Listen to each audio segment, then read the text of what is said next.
and legislation. Increasing the synergies, linkages, and collaboration amongst sector institutions with key focus on public-private partnerships. Improving the environment for financing business, innovation, and green growth. Improving integrated development planning, incorporating spatial planning and management for efficient land use. Increasing equitable, broad-based land ownership and protection of property rights, as well as greater accessibility to affordable shelter and housing. Keep watching PBCJ, the People's Station. Welcome to PBCJ's coverage of the Lower House. I'm Simone Absalom Gale. The session will start with prayers, followed by a roll call of those in attendance. This is usually followed by questions and answers to questions, statements by ministers, items under public business, and private members' motions. But before we begin, let's try a parliamentary trivia question. True or false? The Ministry of Economic Growth and Job Creation was established in February 2016. Get the answer at the end of this introduction.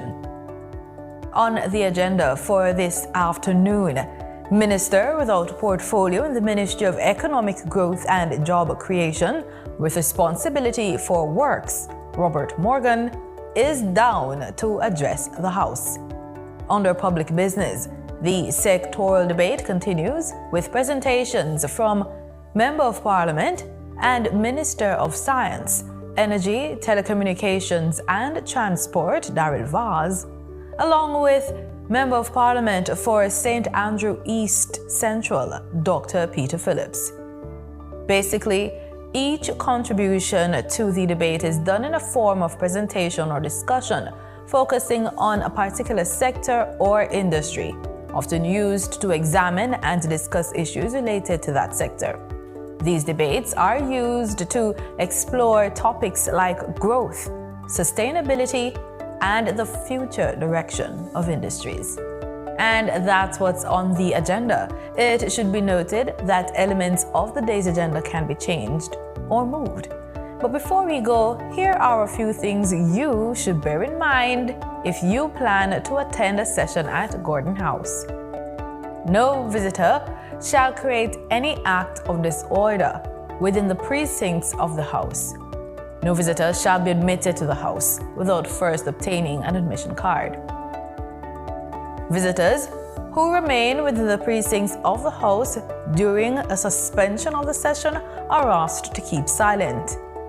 No photography, videography, or sketching of the proceedings is allowed unless so authorized by the presiding officer.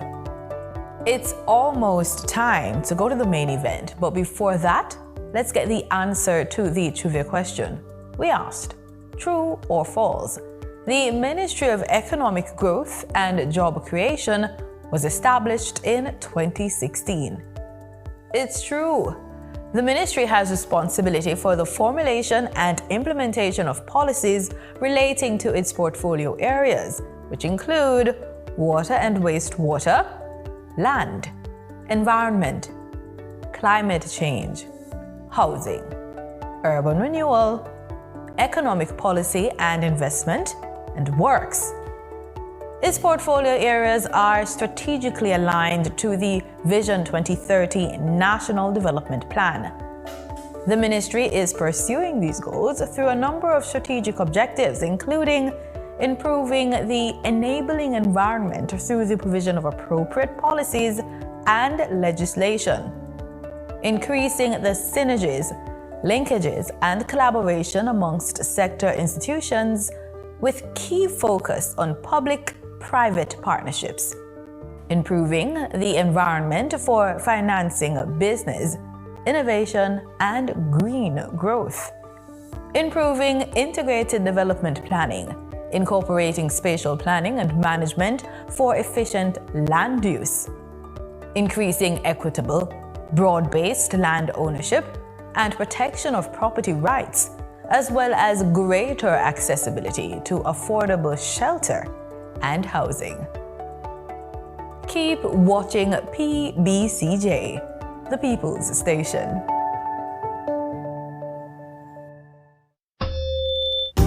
Now that you're speaking out, do more. Do more. Help fight crime. Do the right thing and report what you know. Do the right thing and publicly demand change. Hold government accountable for better governance. Protect your environment and health. Do the right thing and keep your community clean. If we all do the right thing and build integrity, Jamaica will be the place to live, work, raise families, and do business. This Labor Day, when the work done, the excitement moves to Emancipation Park with the National Labor Day Gospel Concert this Labor Day, Friday, May 23, starting at 7 p.m. It will be a foot stomping, hand clapping evening of praise and worship with Sandra Brooks, Carrie Sales, Audio Spencer Brown, Rhoda Isabella, Kukudu, and many, many more. And PBCJ will be there to give you a front row view of the excitement. Join us at 7 p.m. for the live broadcast from Emancipation Park. Going to Walden University really helped me a lot. My way to my career was unconventional. I was the youngest female Caymanian where I didn't have experience. Everyone's path is different, but you could still reach the finish line. Set a course for change. Time in a Caribbean island known for its rich culture, natural beauty, lived a group of people who were buried in piles and piles and more piles of paper. Papers spanning back to the start of time. Then came a bright idea, harnessing technology to work smarter and not harder. The government of Jamaica is improving its operations to serve citizens better. Many services are now available online, and there's more to come. The government of Jamaica, building a better public sector for all. In Jamaica, there needs to be one law for all. Every member of this society, regardless of profession, finances, or the area you live in. I have some bad news. The company didn't get the contract? The money they paid us for it has gotten out. Are you serious? I'm afraid so. And I understand that there are going to be corruption charges. Minister, please come with us, sir. Breaking news. A senior politician and senior civil servant have been charged for corruption. Thank God not all of them stay, sir. Build integrity. One law for all. A message from NIA. Hi boys and girls, and welcome to our Jolly Phonics series. My name is Auntie Tina and I will be your teacher. Are you ready to have a great time today? Come on in. Today is a special day for a special sound. So boys and girls, today we are going to be learning a new sound, and we are going to practice writing the letter that matches this sound. Are you ready to begin? Let's go! Do you know what sound this letter makes? Did somebody say S? Yes, this letter makes the sound S. Now you try it. Super!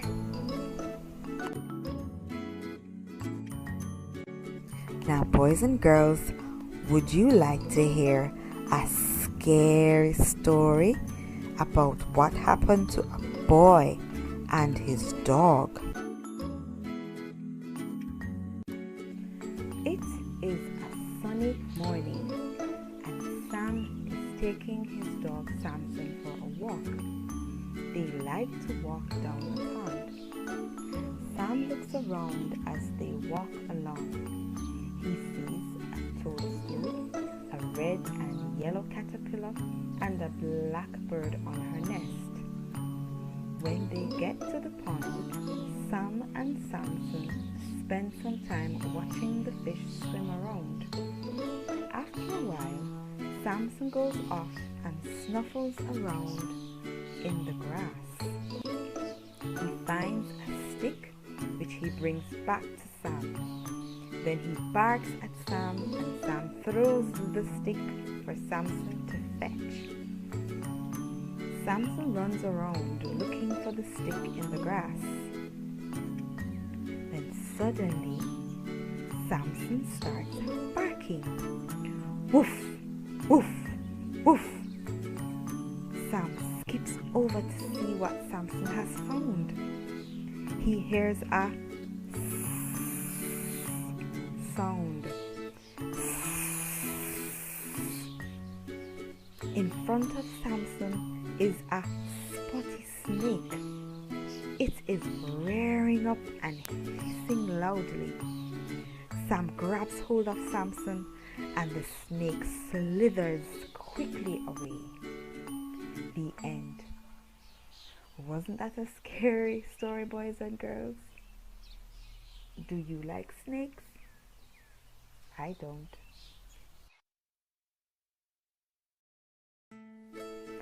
So now, after that scary story, me, I go show them my way of justice. I'm abused. I need legal advice. I don't deserve this. The truth of the matter is, justice there for all of we. The Ministry of Justice has trained more than 5,600.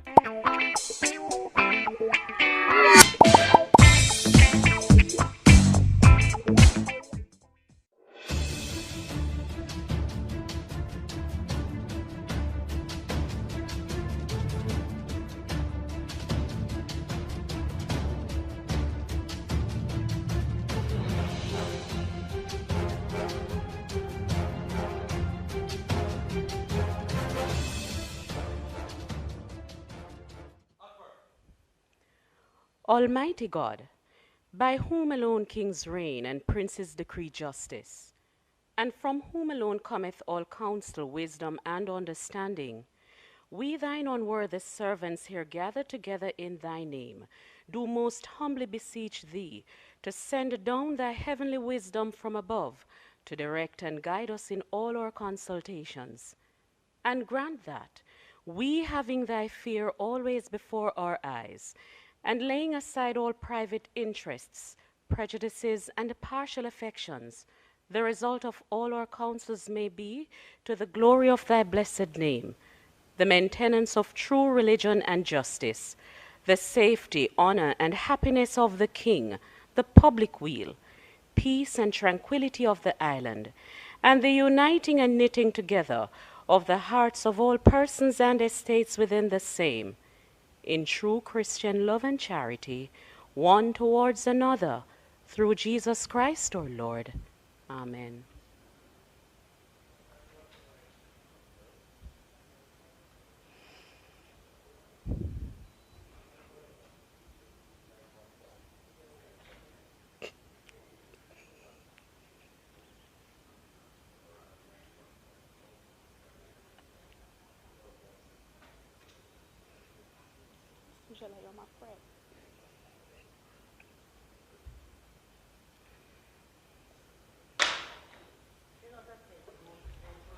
I love you, Natty. I love you, Natty. I love you, Natty. This honorable house resume its sitting. I wish to welcome all to the sitting of the Honorable House of Representatives this Tuesday, May 20th, 2025. As always, it is an honor and a privilege to do so. Today, members, we continue the sectorial budget debate for the financial year 2025-2026. In addition to the usual business of the House, I would like to extend special welcome to those persons who are in the gallery with us today, those who are joining us by social media, the different platforms. I also welcome those of who are joining us online by way of PBCJ live stream, as well as all guests who are here with us. Let me also welcome members of the Vaz family and also, I dare say, members of the Phillips family. Ms. Coral Palmer, Permanent Secretary in the Ministry of Science, Energy, Telecommunication and Transport, ministries officials, heads of boards and agency heads, representatives from Transport Association, representative from the Portland Western Constituency and the constituency of honor of Dr. Peter Phillips, East Central, St. Andrew. We welcome you all here today. Thank you. Call of the roll.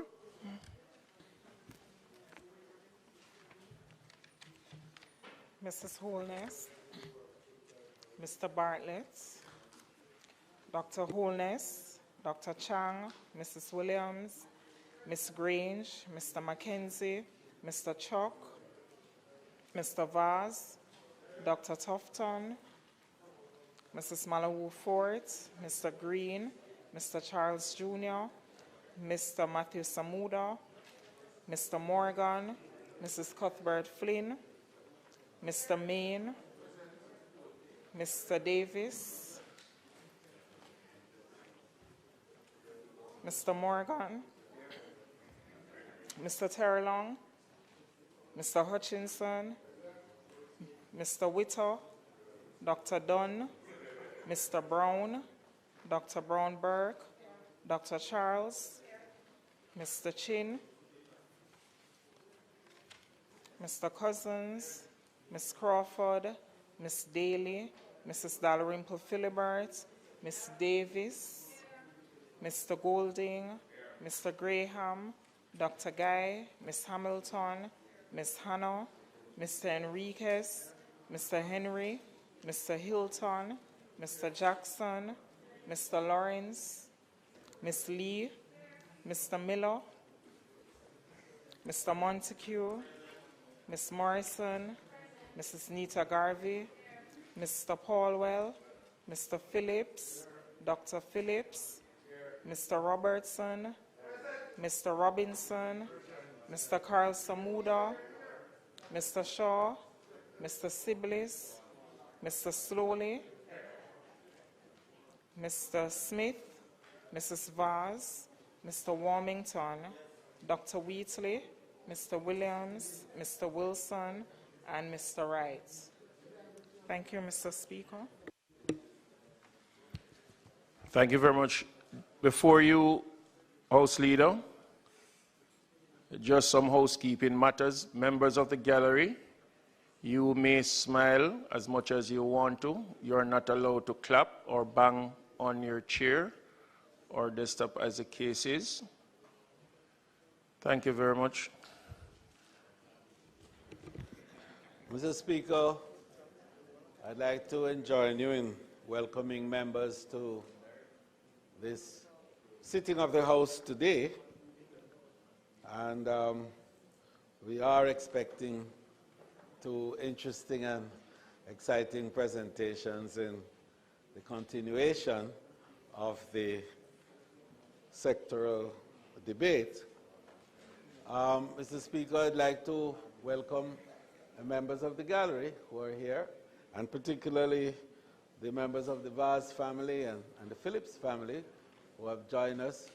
And today, I believe that the Phillips family in particular would have a very critical moment, as this could be the very last presentation by the member from St. Andrew East Central in a sectoral debate in this honorable House. So it will have some historic value, and in that context, I especially welcome your family member. The constituents that are also representing the Portland and St. Andrew East Central constituencies who are here, I welcome you.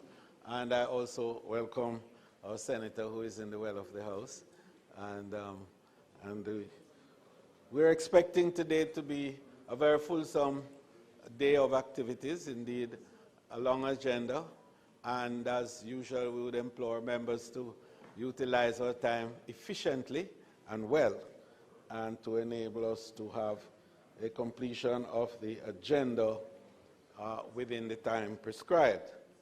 Mr. Speaker, in keeping with the tradition to facilitate the sectoral debate, indeed the debates that we have in the relation to the appropriations budget and its related activities, we would invite for you to suspend the agenda and to, in fact, allow us to have public business as the first item for consideration.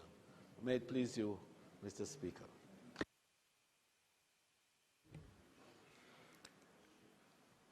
The desired request is on the floor. Those in favor? Those against, the ayes have it. We will now suspend sections of this agenda and move right to public business. On the matter of public business at this point, Mr. Speaker, I would like for us to resume the debate on the sectoral debates and to ask you to invite the Minister of Transport, Telecommunications, and etc., etc. because he's so wide and big, Mr. Speaker, when he speaks, the world recognizes that action is immediately going to follow. And perhaps I should dub him the Minister of Action. I ask you to invite the member from Portland Western and Minister to make his presentation.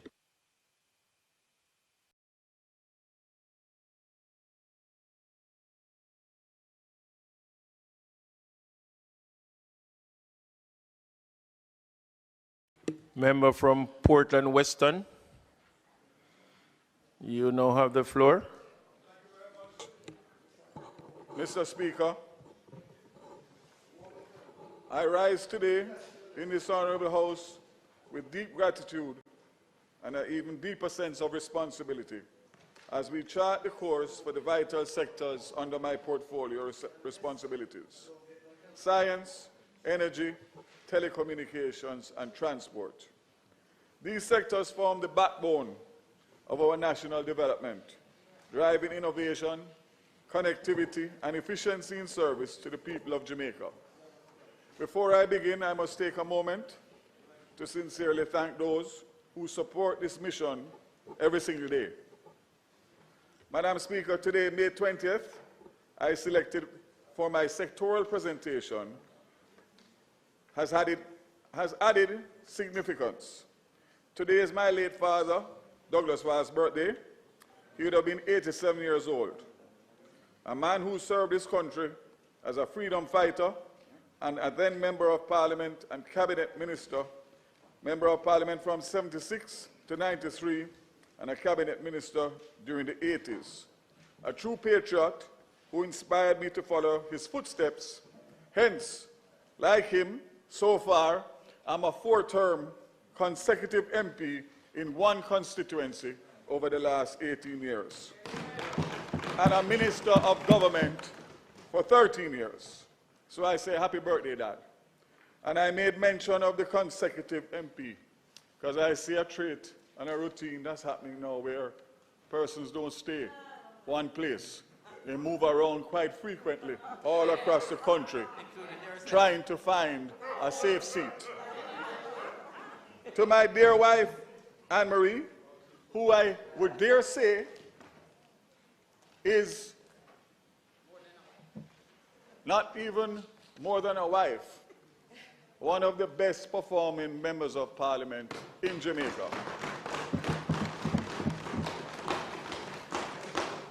What she has done in 6 years in Eastern Portland is unprecedented, and shortly we will see and reap the rewards of our hard work. my children who are here, my grandchildren, 4 of them so far, my family, and my friends. Your unwavering love and support fuel my commitment to public service. Thank you for your patience, your sacrifices, and constant encouragement. I extend my heartfelt appreciation to our Prime Minister, Dr. the Most Honorable Andrew Holness, for entrusting me with the responsibility of leading this super ministry. My State Minister, Honorable J.C. Hutchinson, for his continuous support, my Cabinet colleagues, heads of agencies across all 4 sectors of the ministry. Your leadership, collaboration, and shared commitment have helped us better serve the people of Jamaica and deliver tangible results. To the leadership and the staff of the Ministry of Science, Energy, Telecommunications, and Transport, thank you for your tireless efforts and work. I especially wish to recognize Permanent Secretary Mrs. Carol Palmer, whose steady hand and principled leadership continue to guide us. To our senior managers, technical experts, administrative staff, your dedication is the engine behind our progress. I commend you all for the service that you continue to give to our nation. Express my sincere thanks to our board members, my advisors, whose expertise and counsel have been invaluable, shaping the strategies and successes I will share today. To my close protection officers, thank you for your steadfast support and professionalism, which allows me to fulfill my duties both as a minister and a member of Parliament. I'm deeply grateful for the sacrifices that you make for me and my family. To the people of West Portland, who have entrusted me with the honor of representing you, again, I say thank you, because without you, there would be no me. And it is always important to understand how it works. If you don't be successful at the constituency level, then obviously your chances of being a minister are not very much. And therefore I say to them, thank you for your continued support, and I am proud to serve you. Madam Speaker, we have lost dear colleagues along the way over the last few months. Just to mention 2, the first, Mr. Ransford Harvey, a member of the Ministry Security team, who served in his capacity for almost 30 years. He was diligent in his duties and appreciated and respected by all who came in contact with him. The other confidant and my executive assistant, Ms. Patricia Reed. Pat was more than an executive assistant. She was a cherished member of our team, loyal, hardworking, and deeply committed to our mission. Her absence is deeply felt, and I again extend my condolences to her, family, friends, and all who had the privilege of working with her. May her legacy of service inspire us all. And today, you will see how well-groomed I am, Mr. Speaker. Got a haircut this morning, wearing a new suit, wearing my Jamaica tie, because I know that she's watching over me. And if I didn't do this, then she would not be happy where she is today. She is irreplaceable. As I now begin my sectoral presentation, let us remain focused on the work ahead, advancing policies and initiatives that strengthen our economy, improve public service delivery, and transform lives for the better. The theme of today's presentation is Innovating for a Sustainable Future, Advancing Science, Energy, Telecommunications, and Transport. Mr. Speaker, throughout the fiscal year, the 4 key sectors under my portfolio, science, energy, telecommunications, and transport, have made substantial strides. Madam Speaker, in a bold move to modernize governance, the ministry, through e-learning, Jamaica, will today hand over 63 tablets, 1 for each member of Parliament and constituency. This is a strategic leap towards digital leadership, putting real-time information and powerful tools directly in the hands of our lawmakers. This is the important part, Madam Speaker, because I'm sure that everybody has their own tablet and laptop. And I recall in recent years, since becoming minister, I did hand out laptops already. Each device is preloaded with the access to all government ministries, departments.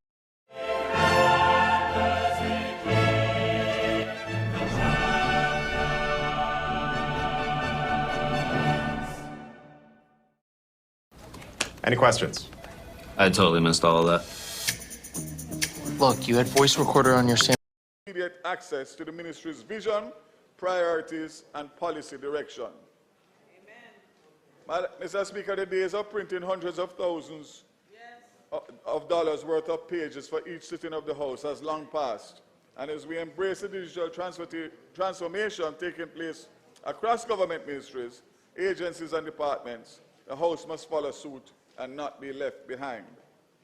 This is a win for every Jamaican, a clear signal of our commitment to transparency, accessibility, and a digitally connected future.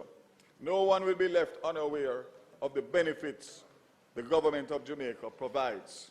So, Madam Speaker, it will allow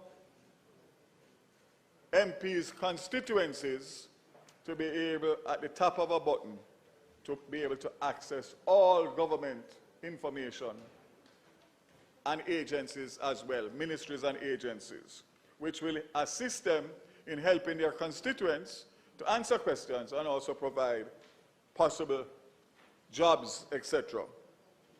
Madam Speaker, MSET is leading a science-driven transformation starting at the earliest levels.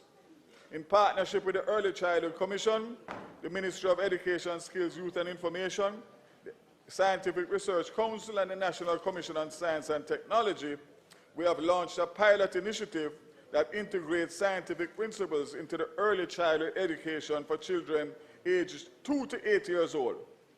This nurturing early scientific thinking nest.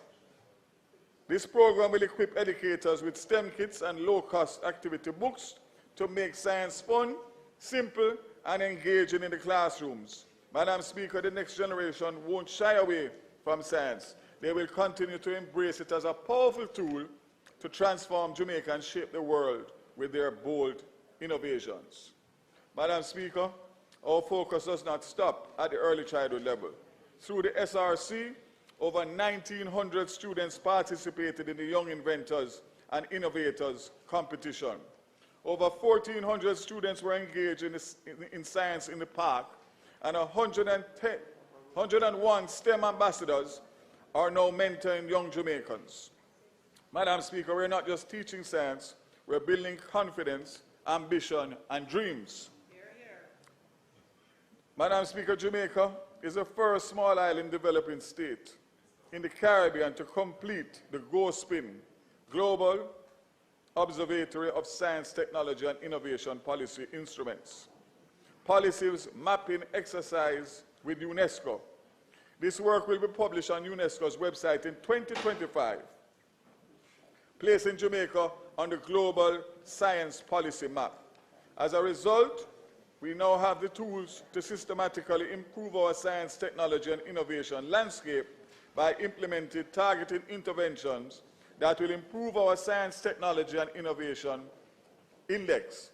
Together with our updated National Science, Technology, and Innovation Policy, we are showing that Jamaica is ready to lead and not follow. Mr. Speaker, we are leading. In the previous financial year, SRI helped several small businesses improve compliance and turn ideas into income. Over 15,950 analytical tests were conducted, which supported food and water safety for 160 MSMEs, ensuring compliance with national and international regulations. 43 new commercially viable food products were developed for local entrepreneurs, enabling them to expand their market both locally and internationally. Over 250 nutrition labels were created to ensure safe and accurate consumer information. 150 people were trained in personal care product development, and with a new personal care manufacturing facility now operational, more cost-effective manufacturing solutions will be enabled. Science is not abstract, it is real practical support for MSMEs. Last, Mr. Speaker, science is for everyone, and we are proving just that, with workshops in soap jam making, hosted in collaboration with the Lister Mayor Gilby High School for the Deaf, providing expanded opportunities for hearing impaired students, and tissue culture pineapple farming workshops for the St. Catherine Bee Farm Association to promote economic and self-sufficiency. Excellent. Madam Speaker, Mr. Speaker, there's many more, but I will move on to the NCST. As we continue our push to facilitate innovation, the National Commission on Science and Technology is advancing nutraceutical regulation for health and industry growth through the Ministry of Health and Wellness, while continuing to host STEM mentorship programs connecting students with global experts. This financial year, we will continue to deepen our impact by upgrading laboratory facilities, expanding research and development with new studies in biotechnology, renewable energy, and sustainable agriculture, which will support national priorities. Scaling STEM education and outreach. We're also building a future-ready nation equipped to compete, innovate, and thrive on the world stage. Madam Speaker, I will now move to the energy portfolio. On the matter of Jamaica's renewable energy development ranking, Jamaica rose 8 places on the Climate Scope Index by Bloomberg NEF in 2024, moving from 47th to 39th among 105 countries. According to the report, Mr. Speaker, with a power score of 2.04, the power score of Jamaica is better than the regional average of 1.93 in Latin America. Climate Scope is a global ranking of emerging markets based on their attractiveness for clean energy investment, and our advancement reflects Jamaica's strong legislative framework, robust regulations, and well-defined targets and incentives. As a government, we are strategically advancing towards our 2030 goal of generating 50% of Jamaica's electricity from renewable sources through targeted investments, policy reforms, and infrastructure development.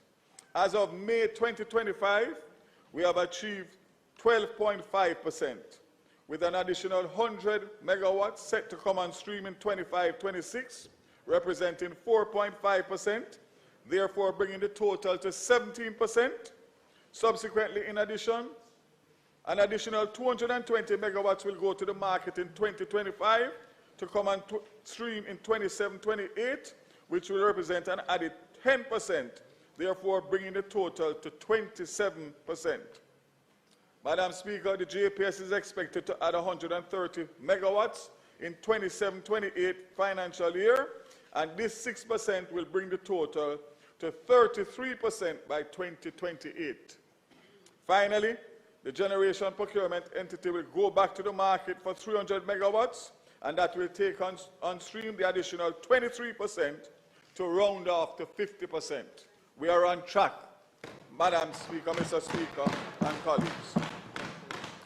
Mr. Speaker, we have also pursued policy measures to improve energy storage capacity.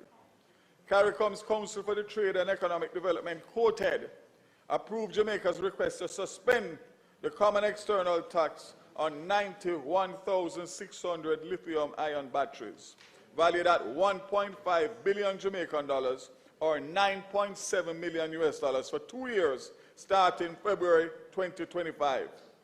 This 20% duty exemption followed extensive stakeholder consultations with the government of Barbados and a verification site visit to the Barbadian company that currently produces lithium-ion batteries. Madam Speaker, as of January 1st, 2014, importers began benefiting from duty-free access to select renewable energy and energy-efficient technologies, including fluorescent lamps, advanced air-conditioned cooling systems, solar mounting accessories, and rechargeable batteries.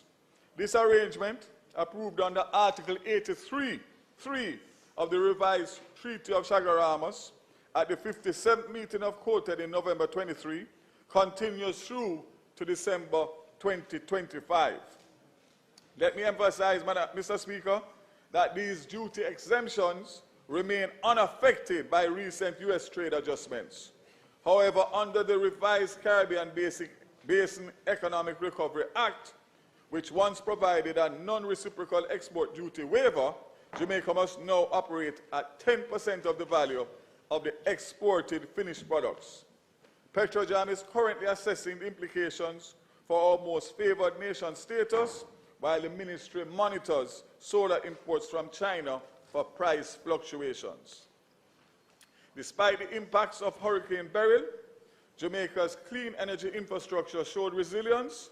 In 2024, solar and hydropower plants generated 11% and 7% more energy, respectively, adding 21,209 megawatt hours to the grid and helping to offset reduced outputs from the wind farm, natural gas, and petroleum fuel plants.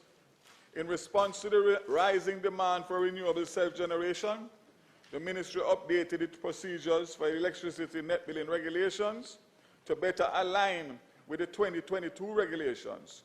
In 2024, 60 licenses were issued, totaling 0.8 megawatts of capacity.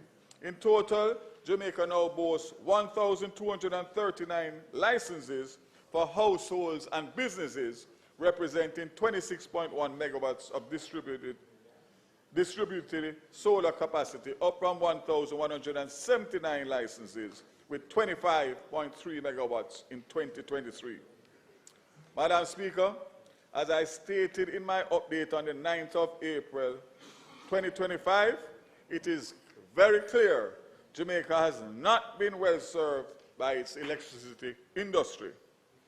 The arrangements put in place by the previous administration, the Jamaica Public Service License in 2001, and the Electricity Act in 2015 are deeply flawed. And this government is now taking hard decisions to correct the failures of the opposite. Let me say clearly that I had indicated earlier that my friend and colleague was the one who had negotiated and signed, and he rebutted by telling me that he was a part of the administration that signed, but he was not the minister. So I apologize, but it's still a bad deal. I wonder who that was.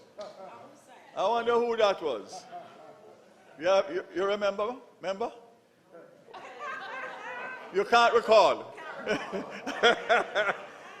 On the license, as I have said in the House previously, the global and economic situation has changed substantially since 2001, and we agree on that. Therefore, the license terms, which were renewed in 2015, were not suitable then and are even less suitable now. We agree on that. Yes. As a stark example of this, and one that was felt by every single Jamaican, was the failure of JPS in the aftermath of Hurricane Beryl. The delays in restoring power and the missed deadlines were unacceptable. A situation where, as minister, I had to intervene on behalf of the government to hold the JPS to account. More broadly, under this license, electricity prices remain among the highest in the region. We agree on that. This is intolerable, both for family budgets and our critical private sector, limiting the creation of jobs and economic prosperity. All because for too long we have been locked into this legacy agreement which does not work for a modern Jamaica. However, I am pleased to say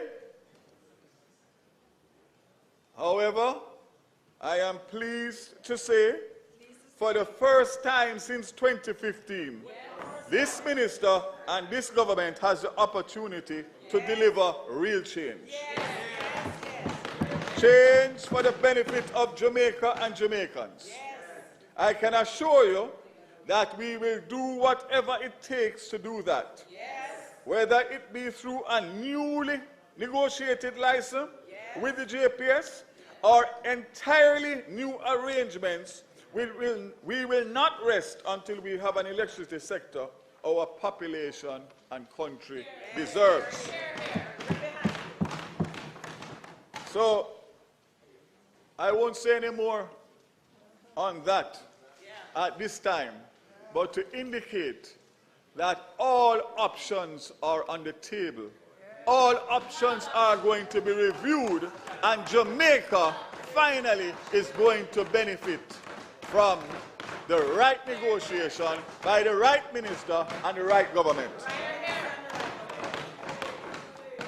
The changes we will make to the license arrangements cannot be considered in isolation.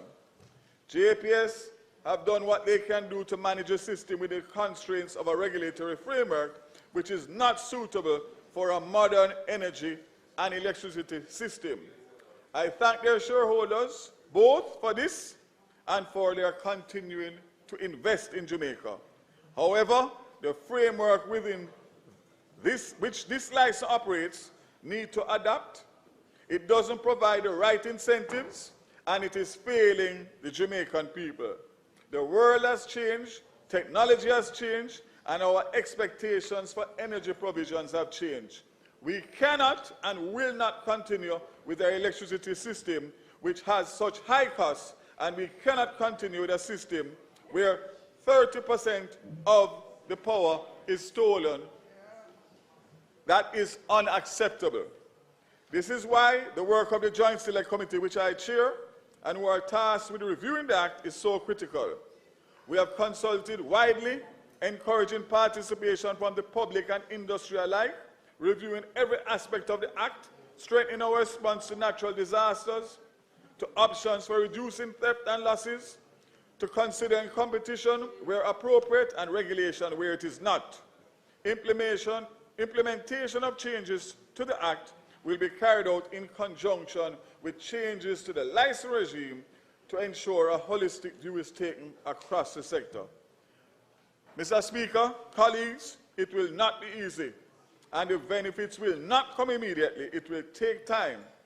Everybody must do their bit.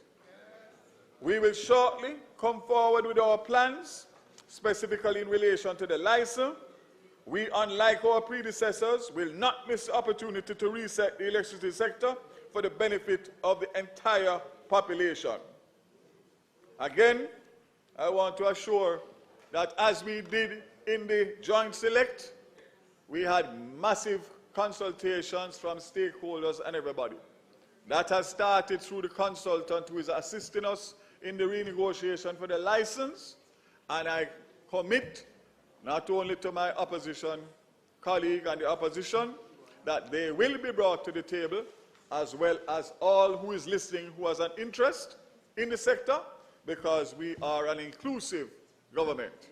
But I would say that I'm not really in a rush to get to the opposition yet, because based on your antecedents and your performance with the first two licenses, I don't know what you would bring to the table now to assist me.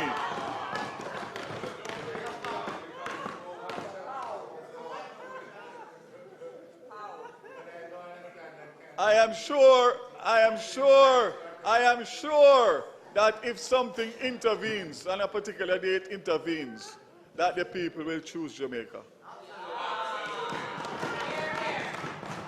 Madam Speaker, I now turn to provide an update and offer clarification of Jamaica's house wiring and inspection program, a vital initiative aimed at improving household safety and expanding access to electricity for our most vulnerable citizens.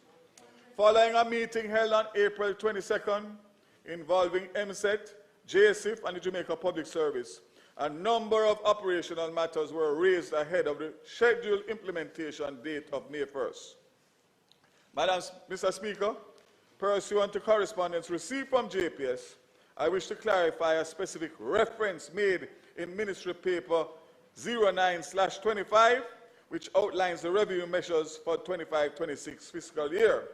The paper currently states that the new prepaid electricity customers will be eligible for the credit facility during the 6 months immediately following the effective date of the policy.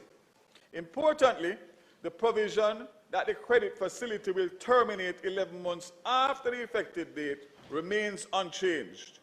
This means that a customer who becomes eligible in September 25, the final month of the 5th month window, will still receive the full 6-month credit benefit extended through to April 2026. I'm going to repeat that, just for clarity and to make sure that my colleagues on the other side understand it, so when they speak to it, we are speaking on the same page. Yeah, you hear, Fitz? You just come, you're late. Let me say again. The paper currently states that the new prepaid electricity customers will be eligible for the credit facility during the 6 months immediately following the effective date of the policy.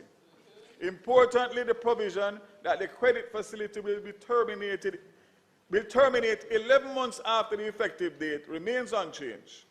This means that a customer who becomes eligible in September 25, the final month of the 5-month window, will receive the full 6-month credit benefit extending through to April 2026.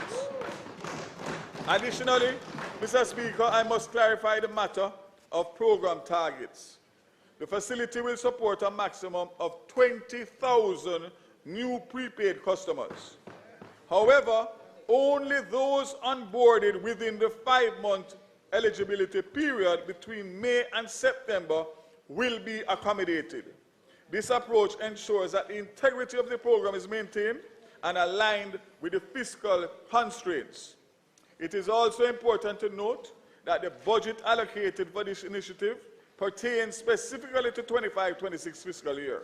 Mr. Speaker, JPS has also taken the position that the prepaid credit is non-transferable. The credit will be assigned specifically to both the approved customer and the wired and certified premises. Should a customer relocate during the 6-month credit period, the remaining credit will be forfeited.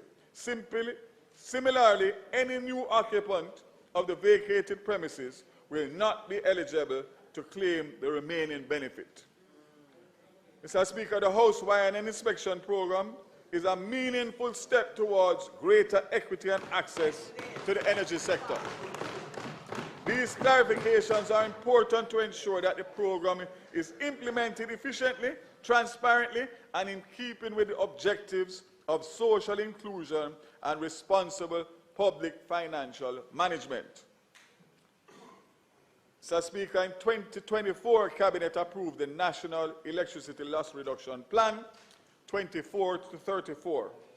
Over the past 20 years, persistent losses have threatened grid stability and economic competitiveness.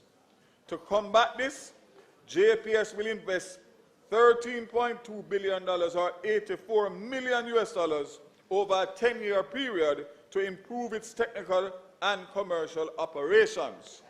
Government oversight will include stricter regulations, penalties, public outreach, and training, with the goal of reducing losses and renewing the system. The Ministry remains on course and committed to advancing a modern, secure, and sustainable. We see our customers as people, neighbors, friends. Flow customers, get your $20,000. Lower cost and enhanced energy independence. Mr. Speaker, from January to December 2024, the government through Petrojam supplied 11.1 million barrels of petroleum products to both local and export market. This volume was achieved through a combination of refining and imported finished petroleum products. Crude oil was also sourced from key partners, including Barbados, Brazil, Colombia, and Ecuador, ensuring a diversified and stable supply chain. From 2024, Petrojam exported 4.5 million barrels of petroleum products, generating over $500 million US in export earnings, a landmark achievement in this regard. Mr. Speaker, it is a new contract to supply Trinidad and Tobago with both high sulfur and very low sulfur fuel oil. This deal is expected to yield $14 billion Jamaican in export earnings, further strengthening Jamaica's energy trade position in the region. Despite some challenges, Petrojam continues to make a strong contribution to national revenue. The necessary steps will be assured to ensure that this continues. Over the next 3 to 5 years, Petrom will focus on optimizing its existing operations while advancing cleaner energy solutions. Key elements of this strategy include production and supply of ultra-low sulfur diesel, expanding access to environmentally friendly fuels, strengthening the LNG supply to support energy diversification, advancing Jamaica's climate change agenda by implementing a comprehensive environmental, social, and governance program, driving the installation of solar systems, enhancing energy efficiency in refining operations, and increase the production of sustainable biofuels. Petrojam, Mr. Speaker, is progressing with its project to install facilities that will convert heavy fuel oil into asphalt, increasing monthly output from 4,000 barrels to 19,000 barrels. This project is scheduled for completion in the first quarter of 25-26, ensuring greater domestic availability and export potential. Petrojam aims to refine 8.2 million barrels of crude oil to meet domestic and export sale targets. The remaining supply will be supplemented by imported petroleum products and blend stock to ensure a stable and competitive energy market. In relation to oil and gas, Madam Speaker, in March 25, the production sharing agreement with United Oil and Gas was extended to January 2028 with an updated work program items for the agreement. The extension allows United Gas and Oil to continue de-risking the offshore prospects and continue their search for an exploration partner with the aim of drilling exploration wells with the drill or drop decision now due by January 2028. Again, I know that this matter has come out in the public domain several times, and the information that has come out is not accurate information. So I would just caution everybody to say that if and when we reap success, you will be the first to hear about it through the ministry. Move on to telecommunications. Madam Speaker, telecommunications sector plays a strategic role in bridging the digital divide, enhancing national digital infrastructure, and driving the transition to an inclusive, knowledge-based economy. Through agencies such as eLearning Jamaica Limited and the Universal Service Fund, this administration has invested no less than $5 billion in the past 4 years in providing Jamaicans across the length and breadth of Jamaica with improved access to technology. $5 billion in 4 years. As eLearning Jamaica proudly celebrates its 20th anniversary, we salute the agency for its commitment of integrating technology into the educational landscape. In the last financial year alone, and I would like everybody to listen to this, the last financial year of eLearning Jamaica, eLearning provided over 11,000 laptops and customized desktop computers for special needs students,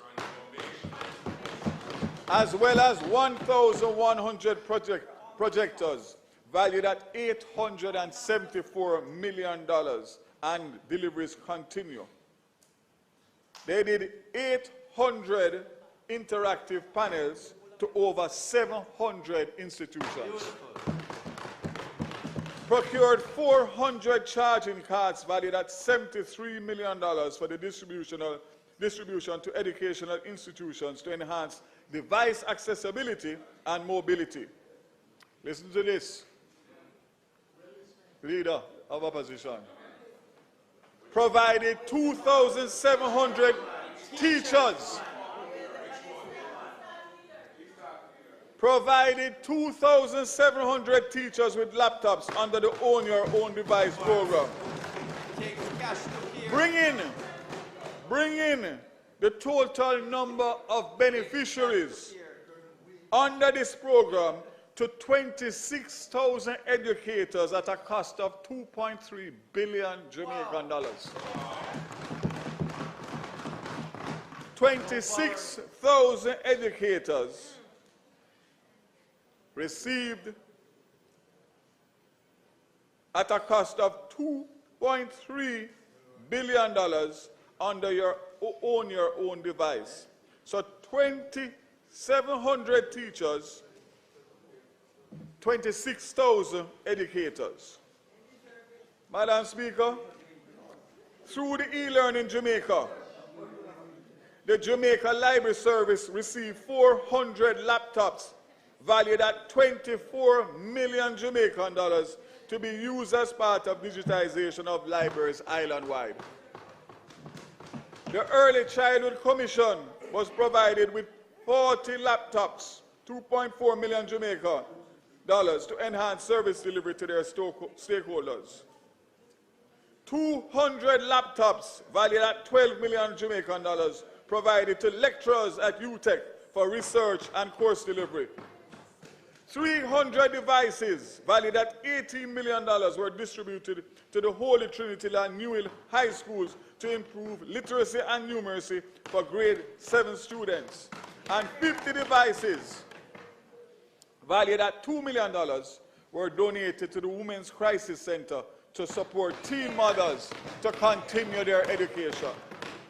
The Universal Service Fund, through its Connect a Child and ICT device for individuals and organizations in need programs, supported e-learning Jamaica's activities by distributing 630 tablets valued at $20.8 million to students from low-income families to support their equal access to educational opportunities. 58. If you came to Parliament, more of you would know. If you came to Parliament, more of you would know. And if they listen more in Parliament, they could tell you.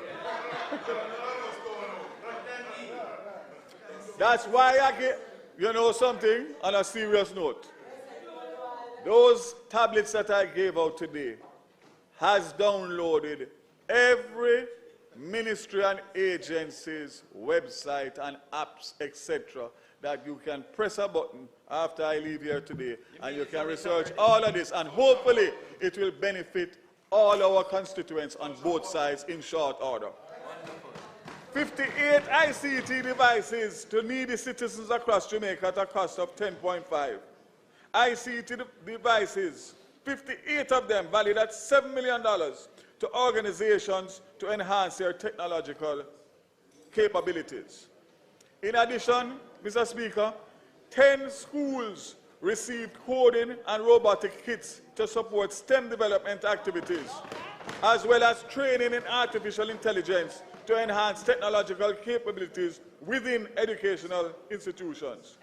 And the University of West Indies received a state-of-the-art training facility to equip educators being trained via a school of education with the knowledge, skills, and tools needed to integrate new emerging technologies effectively in classroom instruction. Dubbed the Ignite Hub, that is innovate growth in the next generation instruction and technology education.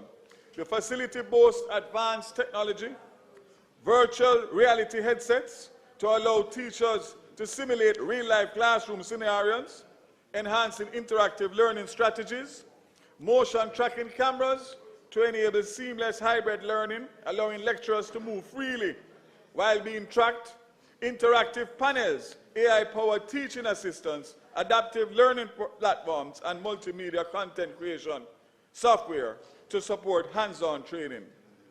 That is what happened before. For the upcoming financial year, e-learning will continue its work. Distribution of over 4,000 additional technological devices across all levels of public education sector, including special needs schools.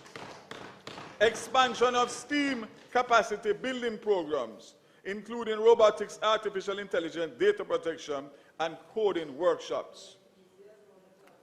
Through the Universal Service Fund, 100% of the major townships across Jamaica have been outfitted with public Wi-Fi through the Connect Jamaica public Wi-Fi program, with 5 new public Wi-Fi hotspots being deployed.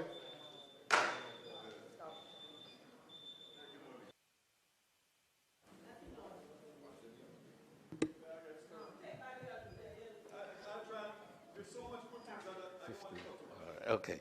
Mr.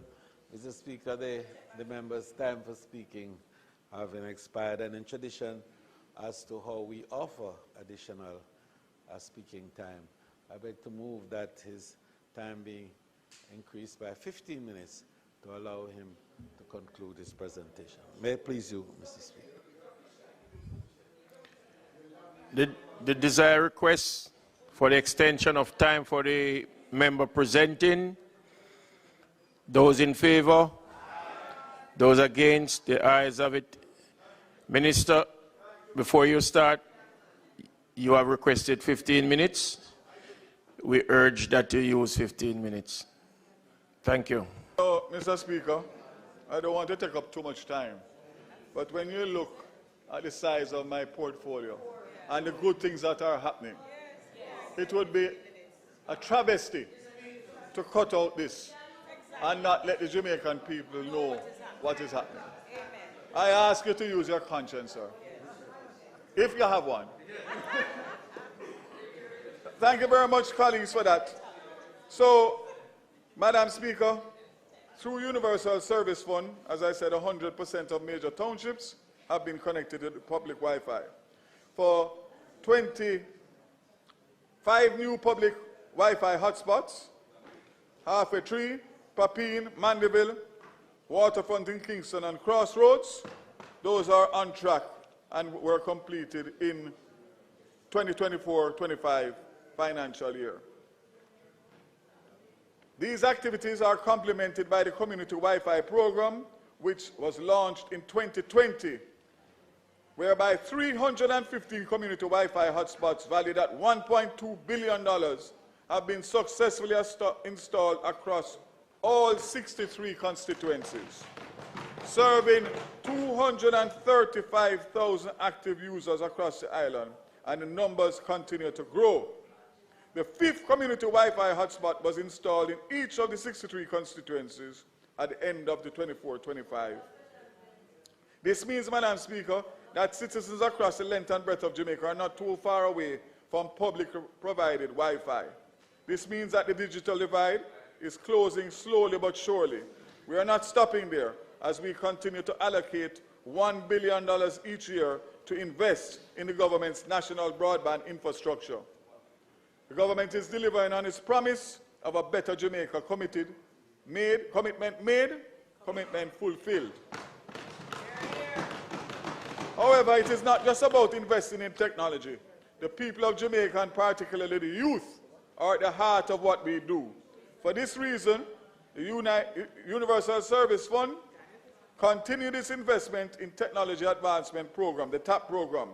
The investment worth $210 million Jamaican dollars was executed in collaboration with the Amber Group and the Heart NSTA Trust, and saw a cohort 23-24 of the program graduating 236 unattached youth between the ages of 18 and 35 with ICT skills. They worked with the educational institutions to establish 30 ICT clubs in schools and host the second ICT club conference. Hosted a 4-week Crack the Code coding competition during the Youth and Technology Month for kids aged 12 to 21 to encourage digital skill development, and awarded 12 full scholarships valued at $13 million to support high-achieving students pursuing ICT undergraduate degrees at UE, UTech, and UCC for the 24-25 academic year. Through these strategic initiatives, The government, through the Universal Service Fund, continues to drive digital inclusion, ensuring accessible, sustainable, and transformative ICT solutions for all Jamaicans as we strive to be a better Jamaica. Again, commitment made, commitment fulfilled.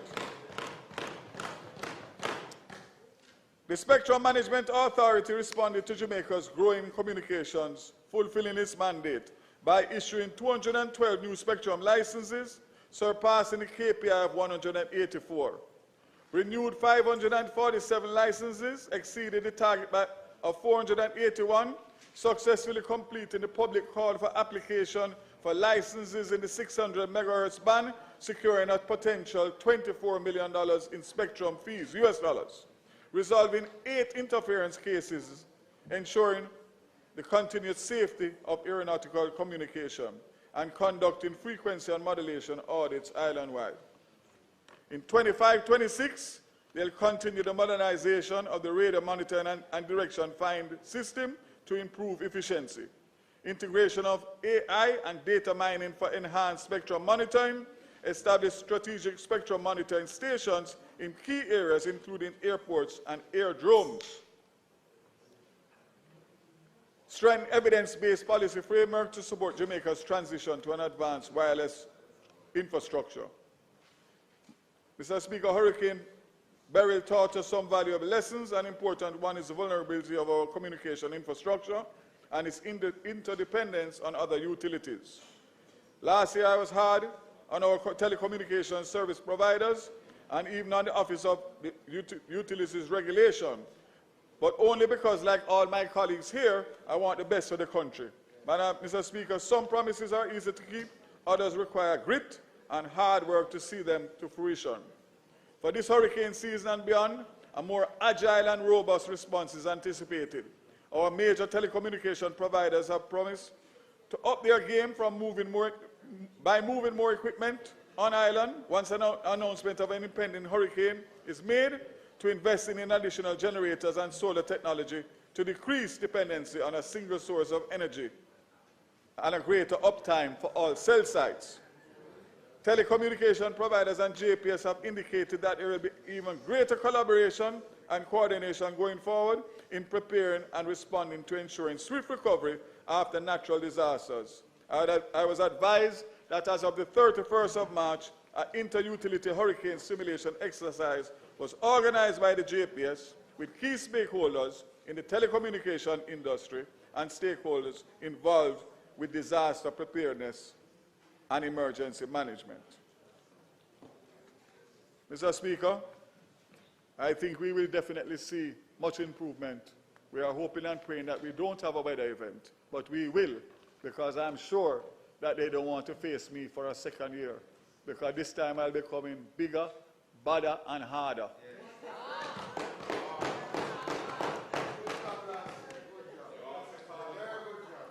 Mr. Speaker, I could not speak here today without addressing two things. First is theft and vandalism for our telecommunications service providers, which they complain about the additional costs imposed on their businesses because of theft and vandalism of telecommunication infrastructure. Earlier this year, operators were faced with a bill of more than $200,000 US through one act of vandalism, while the current penalties in law for these nefarious actions are a mere fraction of the cost. But today, Madam Speaker, laid on the table of the House is another commitment fulfilled, as the Law Reform Amendment of Penalties Act, which was tabled today in the House, promises a significant increase in the penalties under the Telecommunications Act for trespassing, meddling, interfering, or tampering with any telecommunications facility. We are waging the war on serious crimes and wanton criminality, and we are winning. And we intend to do the same here with theft and vandalism of equipment. The government promised a better Jamaica. Again, commitment made, commitment fulfilled.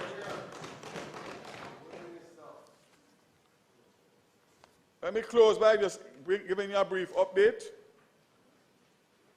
The status of the third domestic mobile telecommunication provider. I had a meeting last week with the EU ambassador and the European banks, and I was heartened that they could give me a confirmation that a recommendation will go to the board of the bank for the funding for the third telecom provider, which Rock Mobile. They have gotten several extensions because of not being able to roll out COVID and other factors. And we have been very sympathetic because we understand the landscape. But this is the first time that I can stand here in Parliament and indicate that I was given the assurance, and I'm expecting to get a letter stating that in short order once the bank, the approval of the board, but the recommendation is there. So we look forward to that, because that also will do big things in terms of improving service in unserved areas and, of course, giving options to consumers in the near future. So I don't want to preempt, but I think it's important that the country knows, and I look forward to updating you. Mr. Speaker, I'm closing on the last portfolio responsibility. I saved the best for last. And that is one that makes my heart full, and that is transportation. Let me start with the rural school bus program. Children in rural Jamaica, and every member of Parliament represents a rural constituency, and those who represent an urban constituency, know that every morning when the school children finally get to the bus stop, coming from deep interior areas, using all forms of transportation to get there, the first thing that they are met with, a cry across the taxi stand or the bus park: no schoolers, no schoolers, no schoolers. Why is that, Mr. Speaker? Because the transport operators want to make maximum, and therefore they want to take the adults that pay the higher fare. This is something that has plagued Jamaica forever. These are harsh words that greet all the children across Jamaica every morning and every afternoon. This back to school September morning, I am going to ensure that the shout that is going to greet them at the taxi stand and the bus stand: schoolers only. Schoolers only. A dedicated rural transportation system that speaks to the safe, economic, juicy flavors with one less choice to make. Pizza Hut. Now that's delivery. What a day that this will be. What a day for all of us. Because, let me make it clear, when the school bus pull up, nobody not asking what them support, what party them parents support, because them can't vote. It is going to be non-partisan. It is going to be operated and driven by data from the Ministry of Education, and the JUTC does the operational side of it. But I will get to that.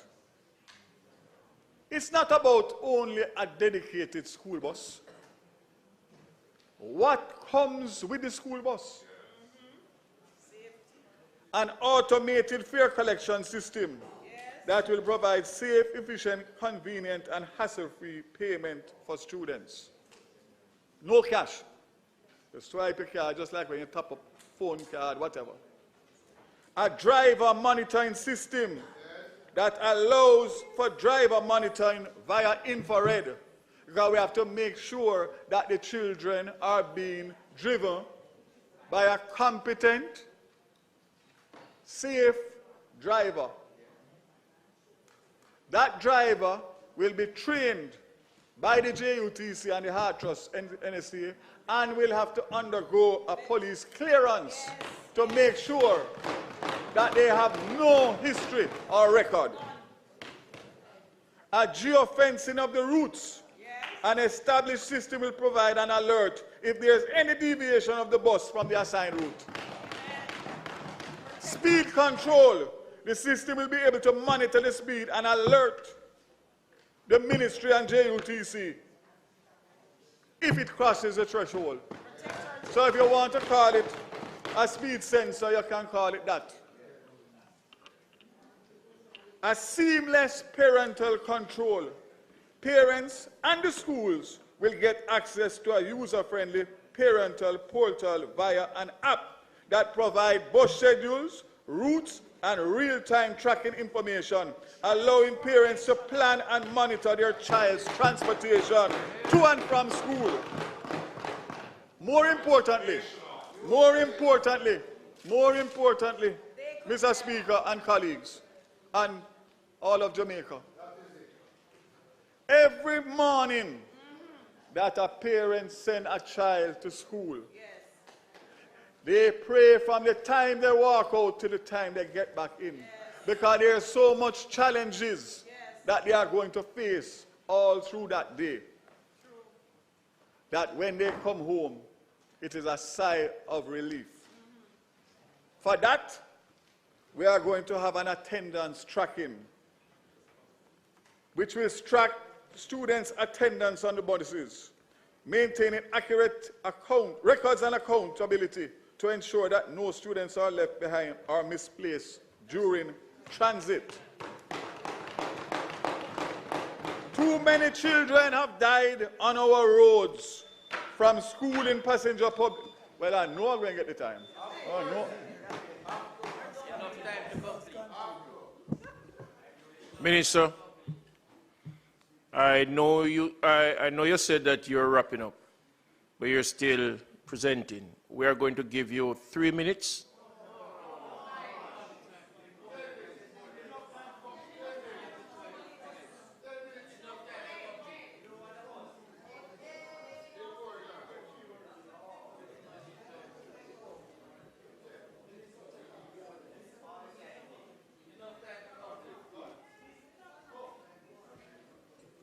Thank you, Mr. Speaker. What I will do, based on my experience today, is next year, when I'm back here, I'm going to start with transport. I'll leave the rest. Madam Speaker, too many children have died on their way to school and from school in public passenger vehicles. Additionally, they are harassed, preyed on, endangered, and many have been subjected to lap up in buses or be left on the road while seeking transportation to and from schools. This government, under the leadership of Dr. Andrew Michael Honis, will be rolling out phase 2 of the dedicated rural school bus system to minimize the misery index of our rural students and parents and enhance their safety during daily commute. The continued rollout is scheduled for the start of the 25 September school year, and will see dedicated school buses being provided to approximately 258 of the 850 rural schools, which is just about 30% of the rural population. A drop in the bucket, Mr. Speaker, but we are on a mission. I want to pause here to say that without the collaboration and joined-up government approach of the Ministry of Education, starting with the Minister of Education, the Permanent Secretary, and the Director of Safety, Richard Troop, this would not be possible. They have given us the data, and they are working with us assiduously to make this a reality. So phase 1 will be 60 buses deployed in September 25, and the other 40 by January school morning 2026. But you know, everybody talk and say, boy, announcements are great and grander. Everybody in Jamaica and everybody in this house know that I don't do that. If I tell you something will happen, it's on train. And I can tell you that up to today, before I left to come to Parliament, we were in discussions with PPC to amend the submission, and we are hoping that we will get the go-ahead to be able to go to Cabinet as early as Monday, to be able to get the buses here, to be able to start to do what needs to be done to them so that they will be ready for September morning. It's not about buying the buses. That's the easy part. It's about making sure they are refurbished, retrofitted, and they are outfitted with the technology. So, Mr. Speaker, I want to make it abundantly clear. The government is not competing with rural taxi operators. We are making it easier, safer, and more secure for our students to be transported. This well-being is no competition, Mr. Speaker. We must simply safeguard our future. The buses provided will be only for students. They will not carry other passengers. Therefore, it is not a threat to the economic livelihood of transport operators. There is more than enough why the kids can't get a bus, a transport in the morning. But this is the most important part, Mr. Speaker, for me. And that is the savings. The savings, Madam Speaker, will be subsidized, Mr. Speaker. And currently, the JUTC has a subsidized student fare, which is between $30 and $50 for students, depending on the trip. This is going to be extended to rural Jamaica, which means that the current fare for each student in rural Jamaica, depending on the distance, is between $150 and $300 Jamaican dollars per student per trip. So that will be $300 to $600 per day per student. And we all know that most rural families have more than one child. In some cases, I have the experience of parents coming to me to seek assistance because if not, they have to decide which one of the children look the brightest and invest the money in that, and the rest of them stay home. I see you looking at me, leader, but it's a fact. You may not know it, I'm telling you. And it happens all across. So in this new dispensation, the fare for a round trip per student will be between 60 Jamaican dollars and $100 per day. You just imagine what that can do in terms of allowing more students to go to school to get the opportunity to get an education. What is going to be even more is that is $6,000, sorry, $3,000 per week in savings. Therefore, Mr. Speaker, that is an 83% reduction, and no politician and no member of parliament and no Jamaican should ever bad mind a system that can do this for rural families.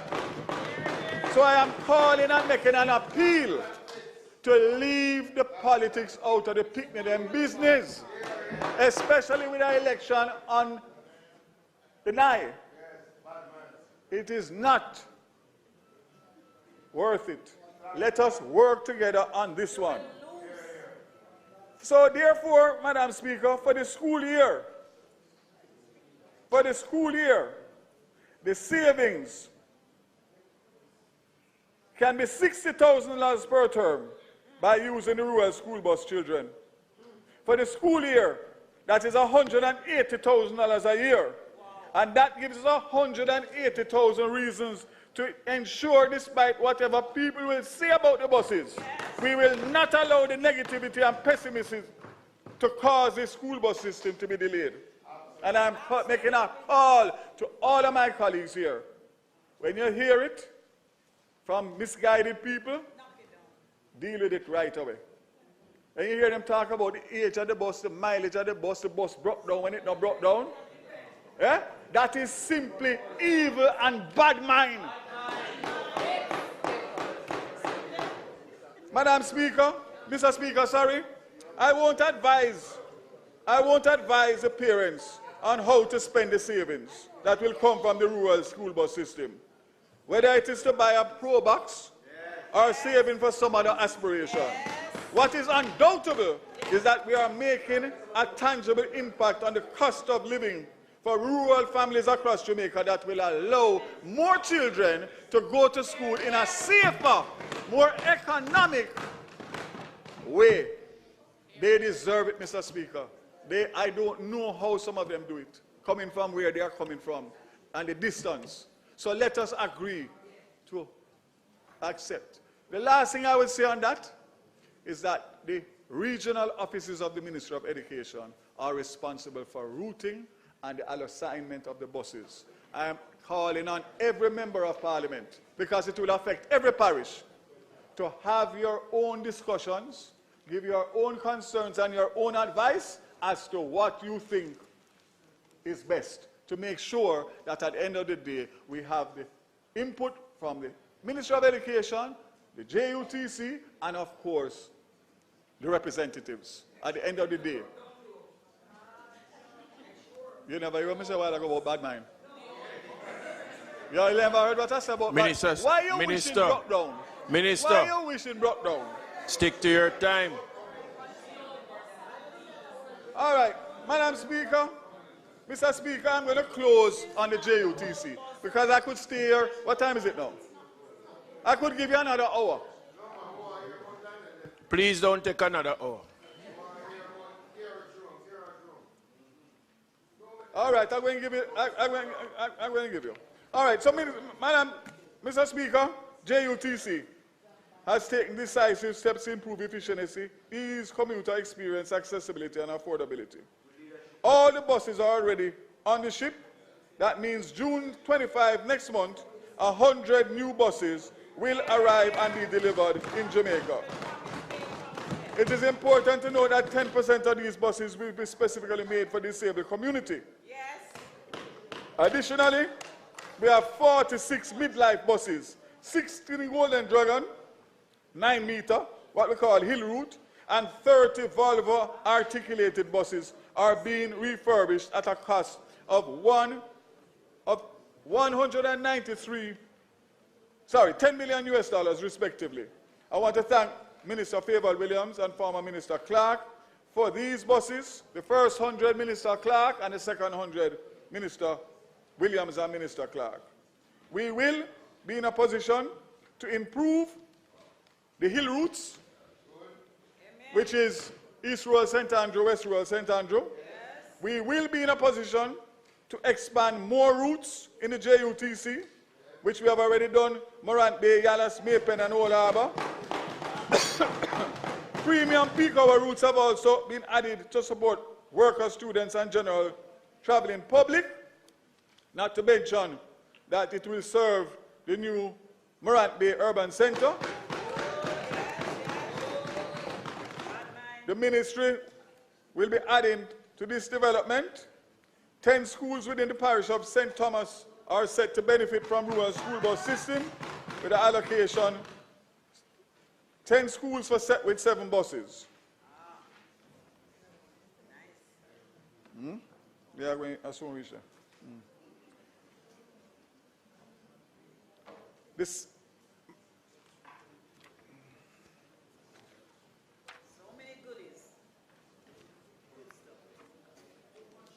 So,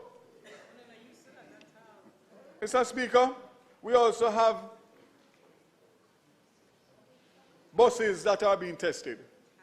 We have electric buses, 6 of them, and we have 1 range extender electric bus which can go up to 1,600 kilometers. So we're looking at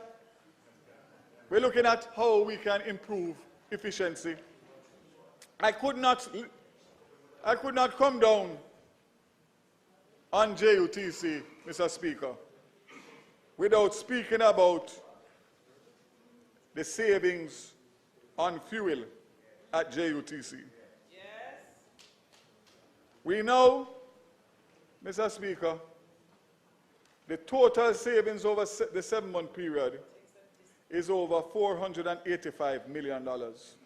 which was spent on diesel, versus 301 million. So CNN clearly demonstrates a cost advantage of clean fuel technologies. What is more important, we're not only taking steps to reduce operational costs, but in a bid to protect company assets, a joint operation between the JUTC and the JCF have led to multiple arrests and seizures which have resulted in tangible outcomes, such as a significant reduction in fuel deliveries to Spanish Town Depot following the January crackdown. Fuel loads fell from 8 loads, 254,000 litres in December, and 7 loads, 222,000 litres in January, to just 1 load, 31,000 litres in February 25. So imagine, Mr. Speaker, since then deliveries have stabilized at 4 loads, 127,000 per month in March and April.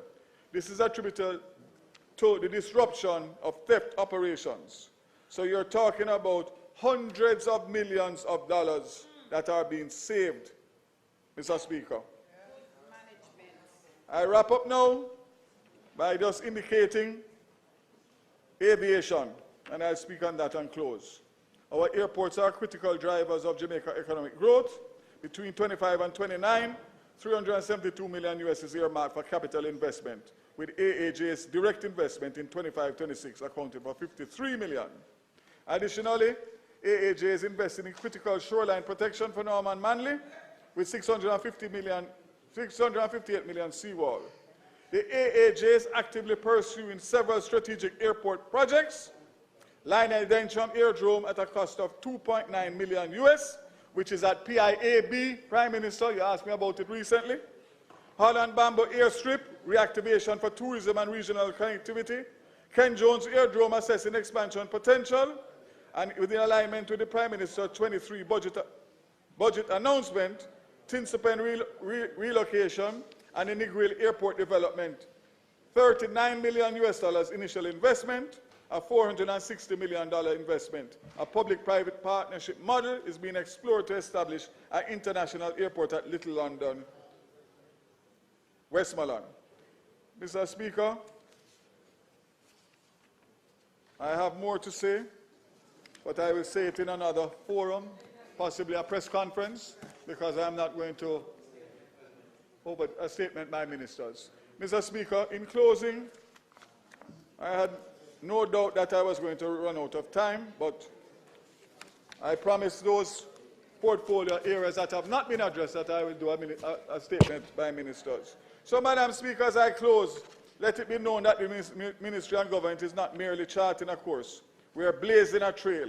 We are laying the foundation for a future where every Jamaican has access to power and technology, the security of sustainable energy and science, the promise of seamless connectivity, and the freedom of reliable modern transport. This is not just about infrastructure, it's about impact. It's not just about innovation, it's about inclusion, and it's not just about development. It's about delivering transformation that touches every corner of this country and every life within it. So to the people of Jamaica, I say this government is not waiting for the future to happen. We are building it boldly, deliberately, and together. Madam Speaker, the work continues.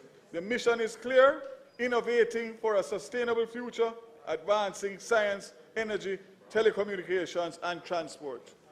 I thank you very much for your time, and I look forward to continuing to work for the transformation of this country under the leadership of the Andrew Michael Holness administration.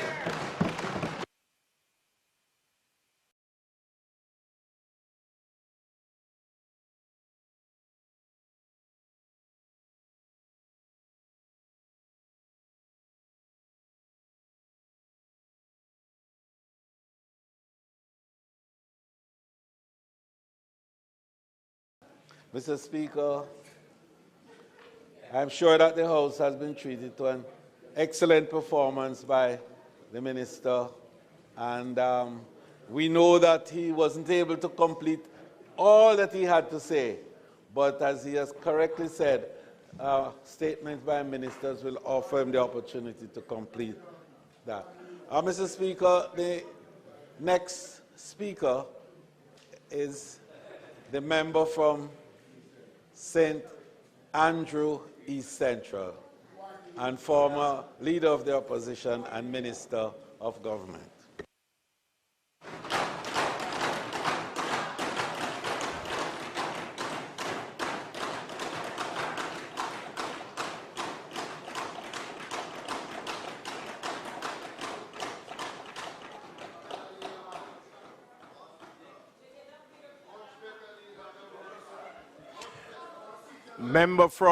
Member from St. Andrew East Central. You are allotted the first 30 minutes as it is on the clock. I suggest you use it very wisely because I know you're a man of time. And then we can speak of the rest. You have the floor. Mr. Speaker, I'd like your indulgence to permit me to speak from a seat other than my own. You do.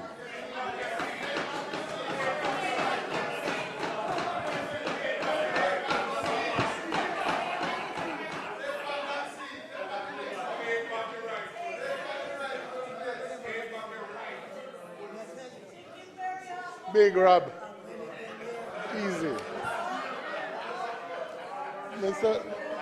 Mr. Speaker, I really should thank,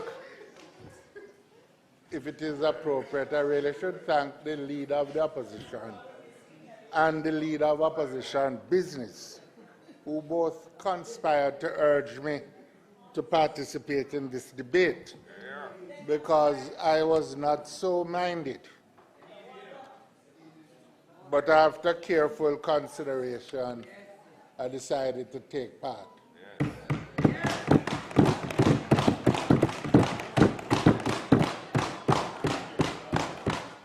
Even you, Mr. Speaker, would have heard that time come. Or at least is coming. Elections are due, and all things being equal, this will likely be my last opportunity to contribute to a debate in this House. Having been a member continuously for 31 years here,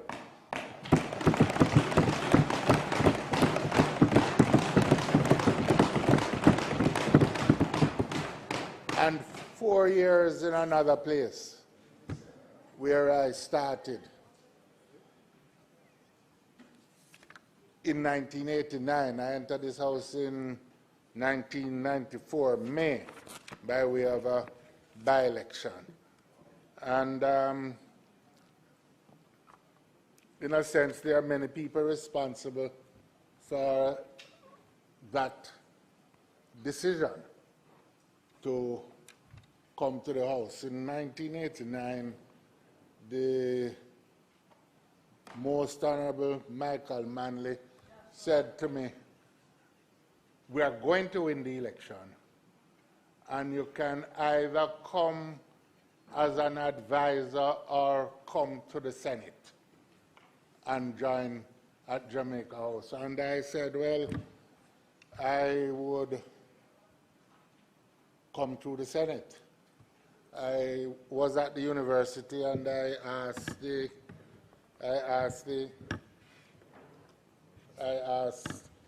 sought to get leave, which I thought would be short-lived. And it turned out that 35 years after, I am in this House. So I suppose I could thank Michael Manley for that in part. But in truth, I am here because of the people of East Central, St. Andrew, who have chosen to return me time and time again. And indeed, I have already handed over responsibility for the PNP organization, which is currently chaired by Councillor Dennis Gordon of the Maxfield Park Division, whom I have every confidence will replace me in this chamber as the Member of Parliament for East Central, St. Andrews.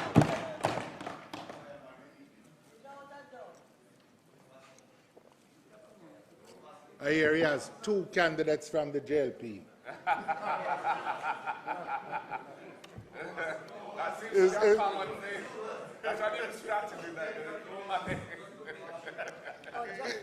It's almost like North Central, St. Andrew.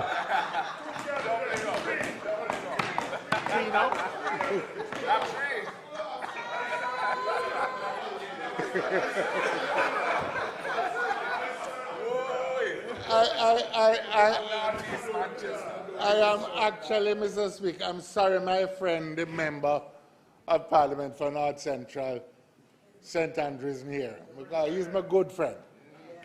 And I have had occasion to campaign against him. I have had occasion to campaign with him. And I was wondering this time what I would have to do.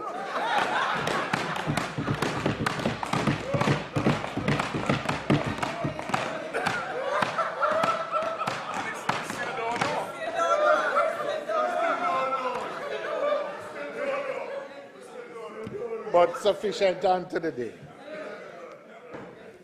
I want to also thank my family who have stood with me over the years.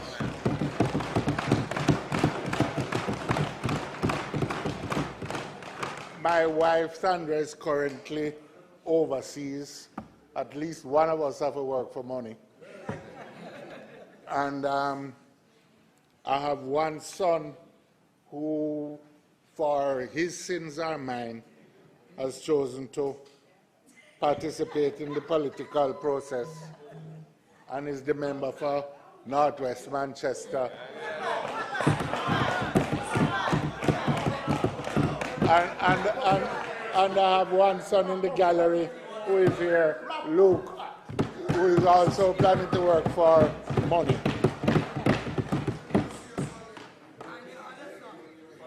I want to also thank the staff of the House over the years. The speakers, I have the first speaker I think that I served with was Violet Nielsen. And of blessed memory, and then Carl Marshall, Michael Peart.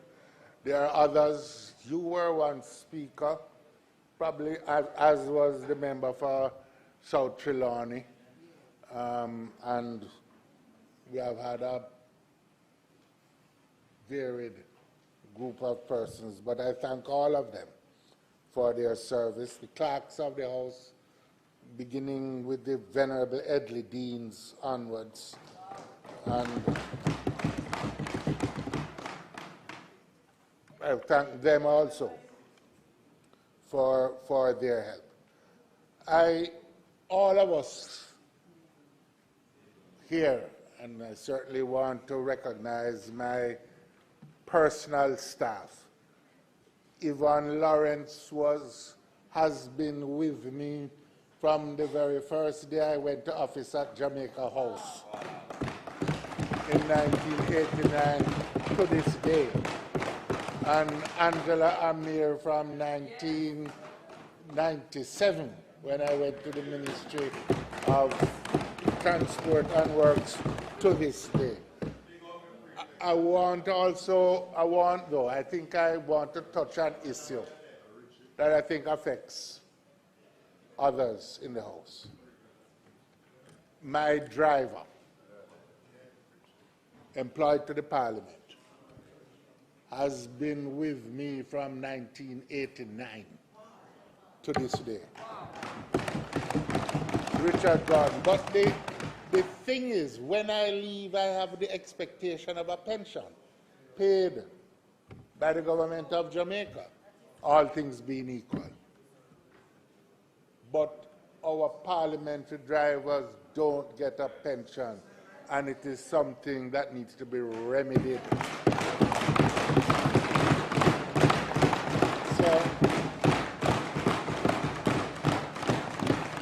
I leave it, it's important.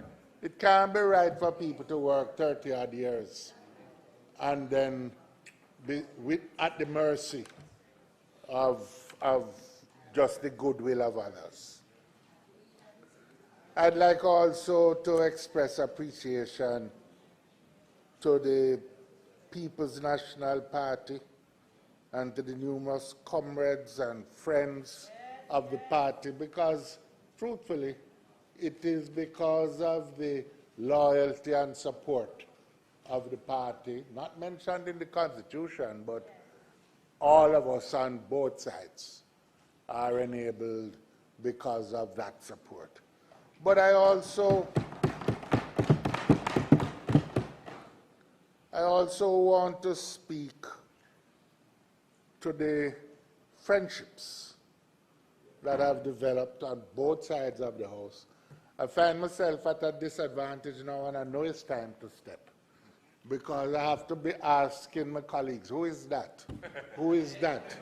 Who is that one over there? I know I could come more often, but you know, when that starts happening, you kind of figure, well, it's time. I know Desmond, because we go way, way back.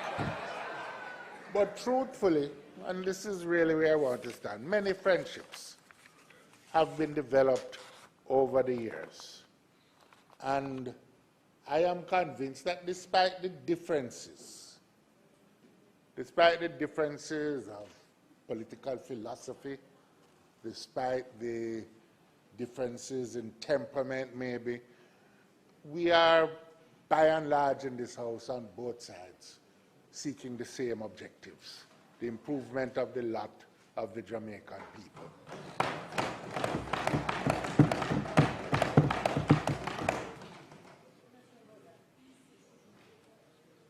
I can't speak to every single individual, but it is, and it has been a privilege to have been a part of this House, often misunderstood by persons on the outside, often demeaned by ourselves on occasion, but generally we have pursued the interests of the Jamaican people.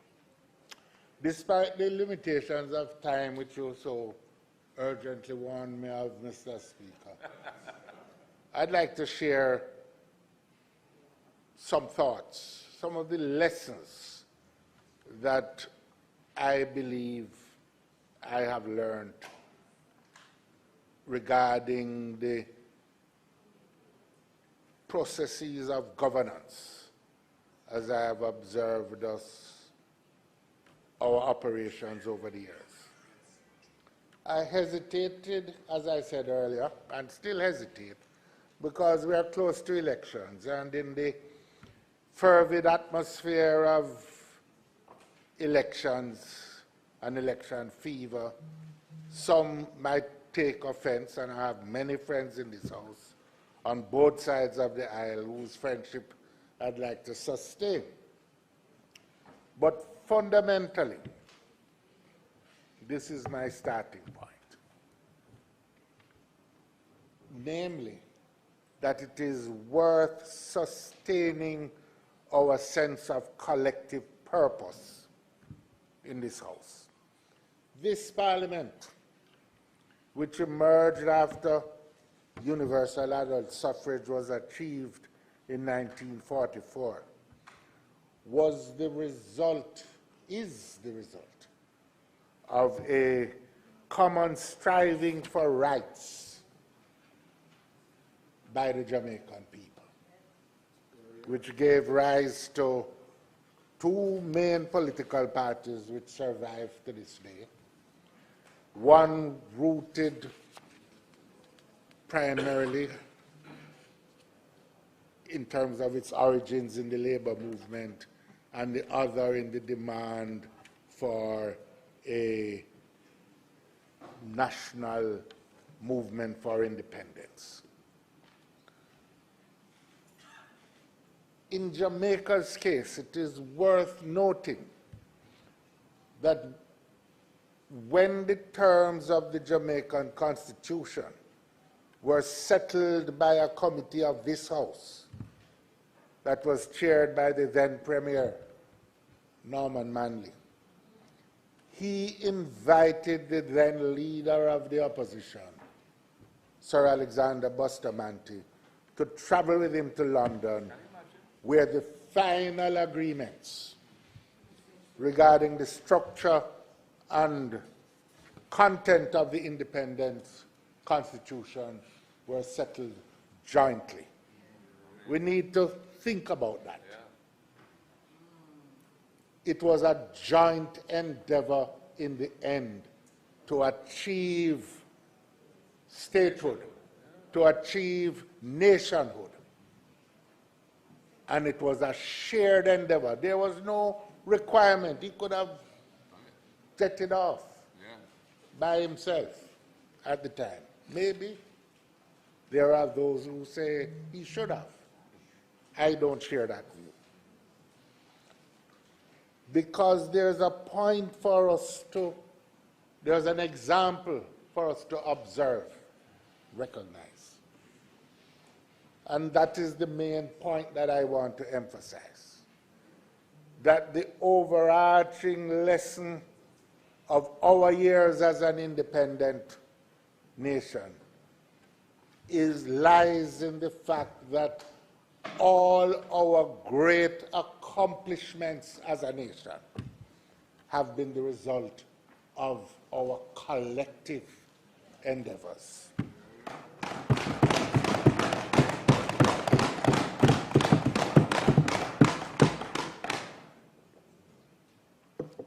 And I think this has been understood for the most part by all our leaders, for the most part. Nothing highlights this more, to my mind, than our efforts to reduce public debt and achieve sustained economic growth. The latter part of that mission has not yet been achieved.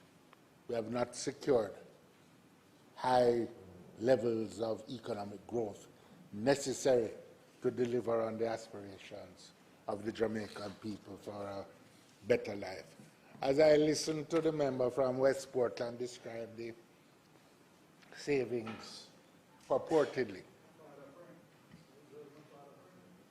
you know?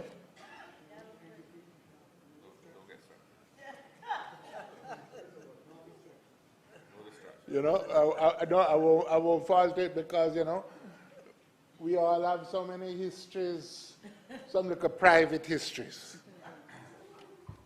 some of which I won't share. No, because, you know, I'm not going into all those. Look here, man. There are so many histories. Okay. You know, which could have gone in all kinds of directions.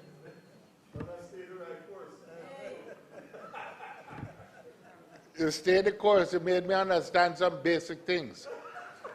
Comrade is a comrade.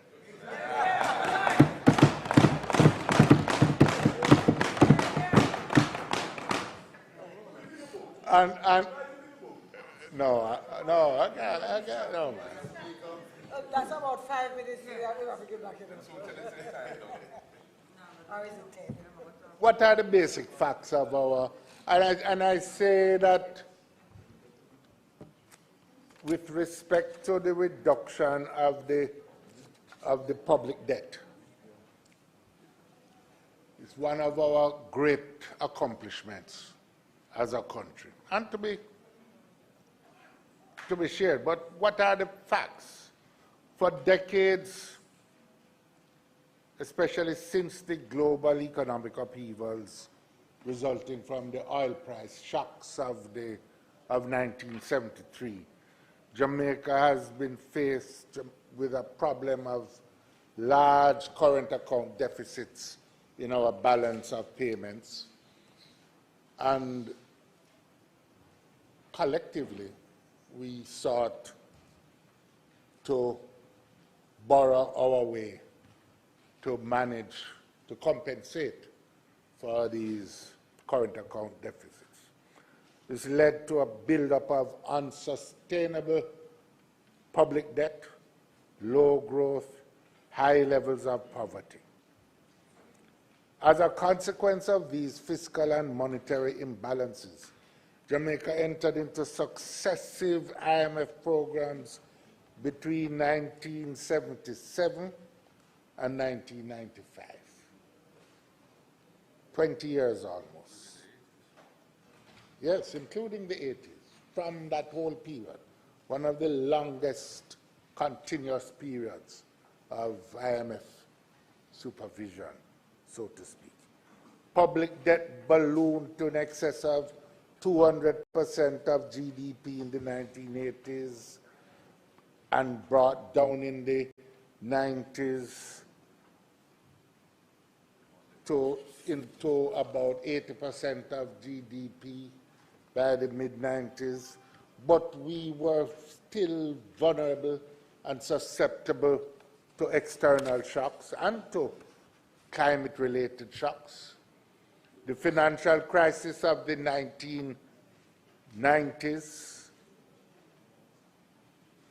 which was resolved without resort to external borrowing, resulted in a massive buildup of the debt, domestic, but public debt, and then the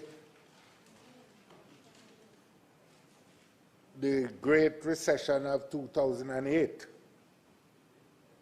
resulted again in the need to seek external supports because, in a sense, the debt levels are already too high. We all know what was attempted in that first, in the agreement, the standby agreement of 2010, which involved the first debt exchange, the Jamaica debt exchange, the divestment of loss-making enterprises, fiscal restraint, public sector wage restraint, and an attempt to wrestle our public finances into better shape.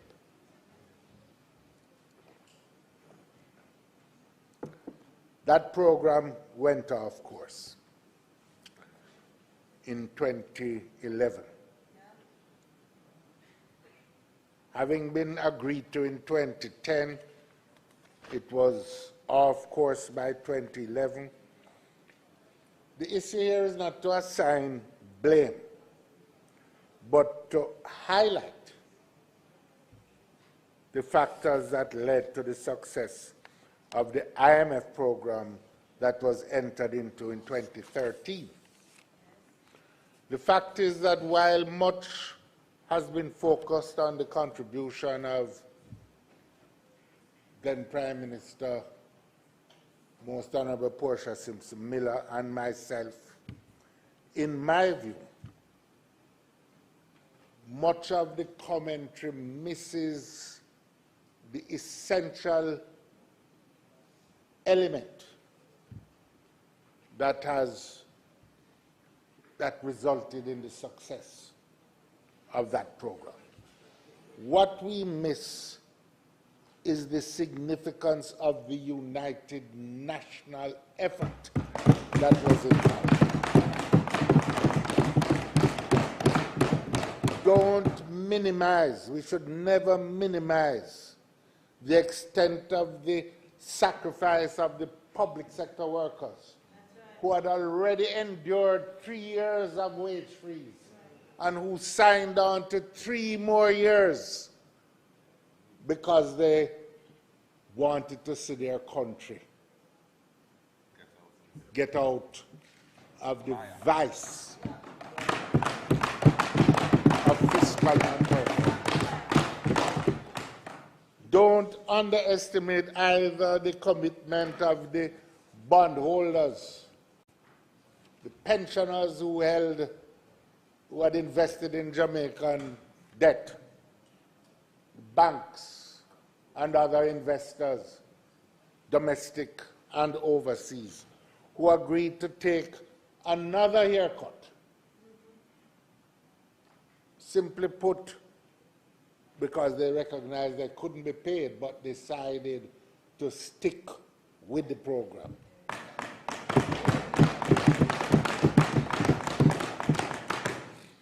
Nor should we ignore the extent of the taxation and the tax burdens. My good friend, the member for Northeast Manchester,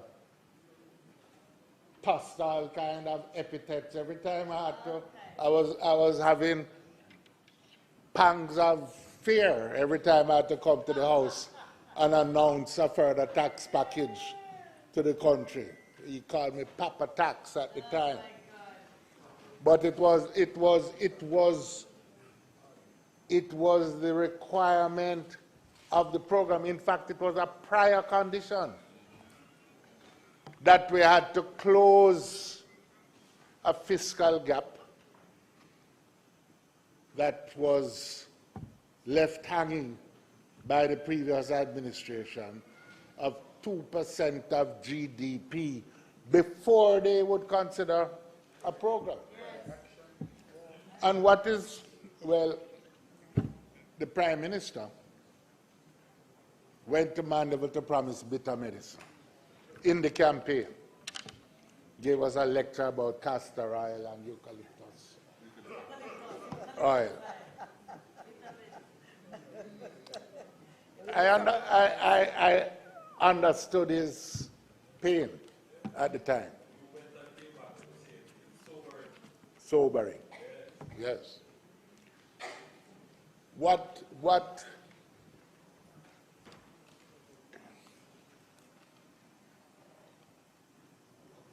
I have written, member from West Portland, is that on the day, well, you have to buy the book. On the day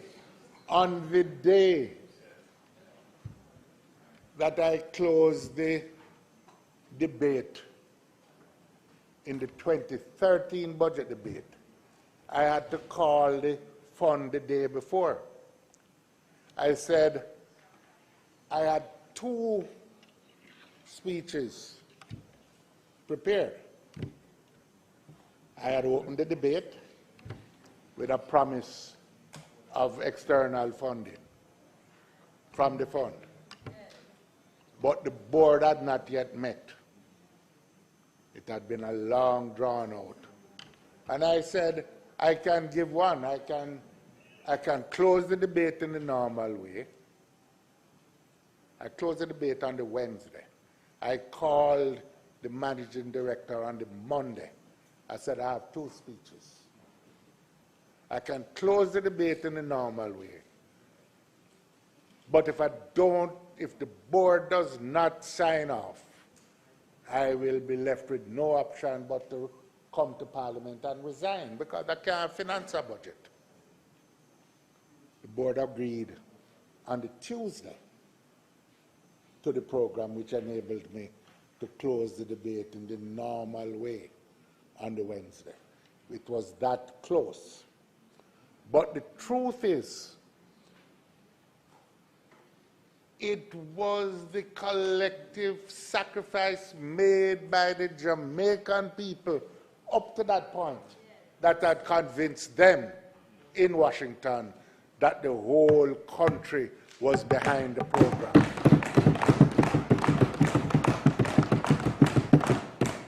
And in a time when the world economy is posing tremendous threats to the survival of small countries like ours, as we degenerate into a world of normlessness,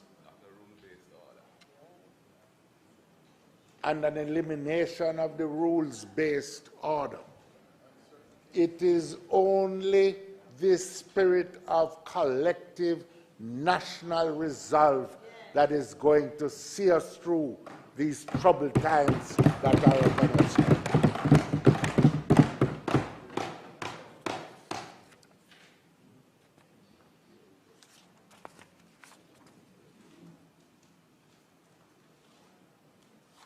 It didn't happen. This sense of engaging in the public was not purely accidental, but it was the result of a deliberate decision to engage the population. Otherwise, they would never understand what the challenges were. And it was this willingness to be fully transparent that gave rise to the decision to establish EPOC. That's it, okay. But he's generous. Because that was an example not just of oversight, but it unified all the stakeholders. You tell me it was short.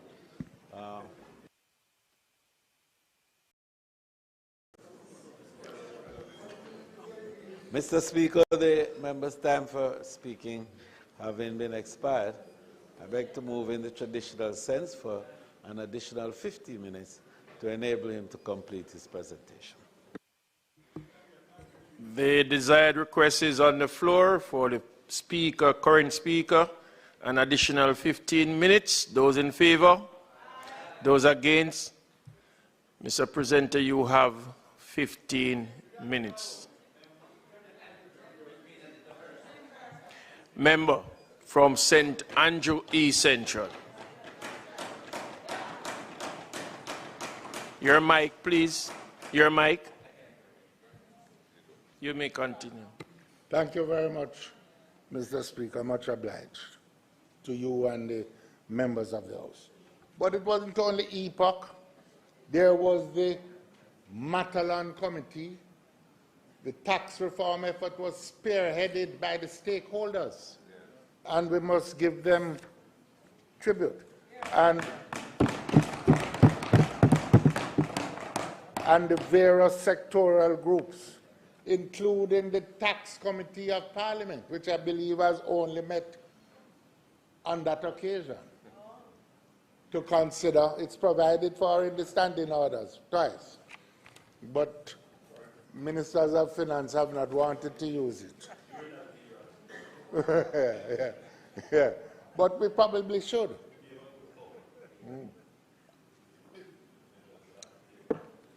But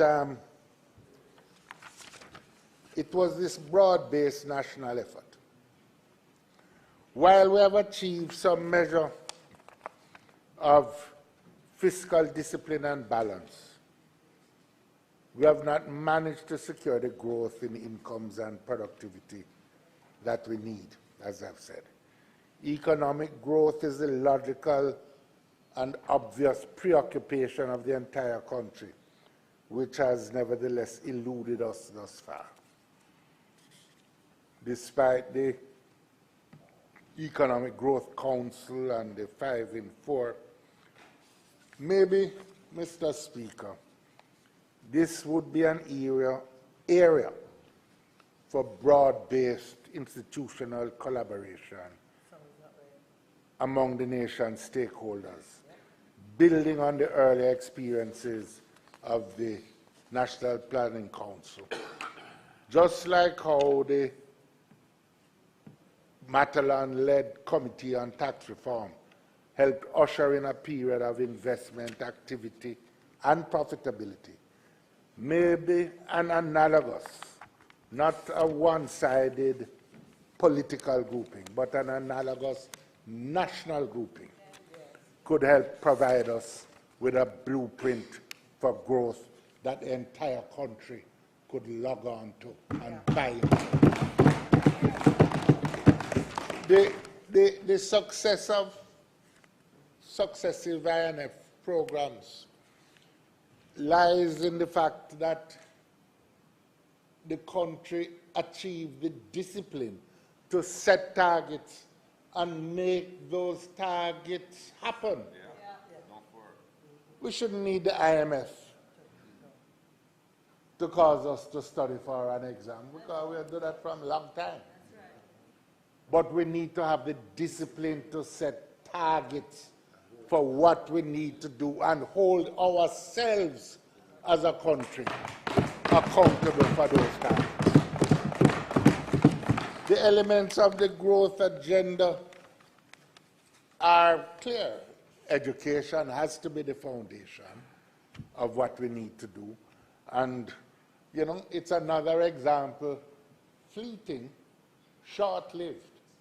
But when after the Ray Davis Committee reported on educational reform, Eddie Siaga and P.J. Patterson agreed that it would be a joint endeavor. But it lasted, we didn't sustain the effort. The finances weren't forthcoming and crises came upon us. But education remains the fundamental starting point. Lower energy prices, I am pleased that in that regard, that's the second element, and in that regard there's a recognition that there is need for some national collaboration. Public sector reform seems to be forgotten, but necessary as a critical third element.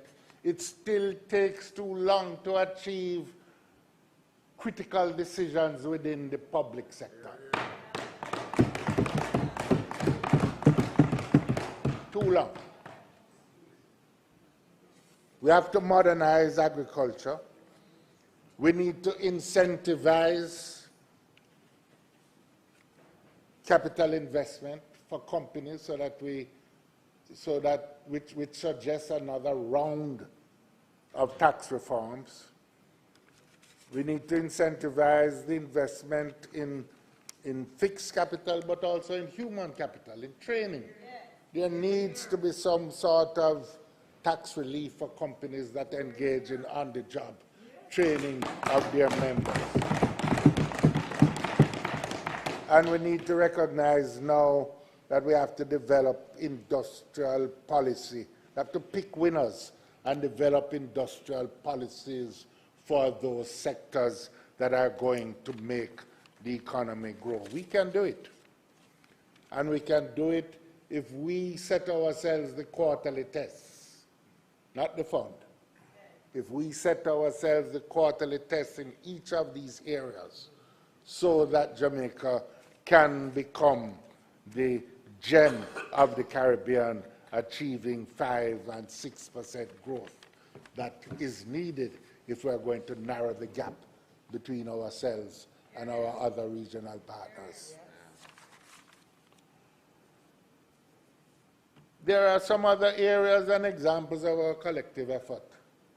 Perhaps the most significant one and most salutary and inspiring is the Electoral Commission of Jamaica. Maybe many in the current leadership of the House or in the House may not be aware of the history that gave rise to the ECJ. The immediate antecedents go back to the suspicions and complaints about how enumeration was done in 1967-66. You had prescribed areas and non-prescribed areas with different modes of registration. You could remember all of that. There was the gerrymandering of constituency boundaries, and all of that led ineluctably, inevitably into political violence, which became unbearable. Thankfully, good sense prevailed. With the encouragement and prodding of other stakeholders, the parties decided to establish the Electoral Advisory Committee, the precursor to the currently existing ECJ. The structure of the EAC and subsequently the Electoral Commission is important, with a mix of party representatives, the so-called nominated members, and the independent members, the selected members. For it reflected the fact that it wasn't just the parties that needed a clean system, it was the country as a whole that needed a clean system. But more importantly, I think, Mr. Speaker, is that the formation of the EAC gave impetus to the transformation of what I call a dangerously partisan political culture that had developed.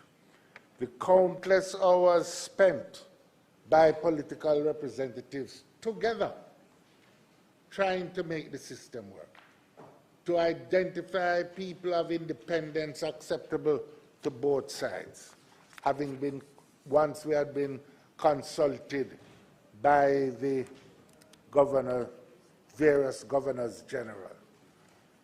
We recognize that no one party in office should try to exercise ownership over the body politic. Rather, we would recognize that we were joint tenants in a collective national endeavor. Changes, new institutions were built.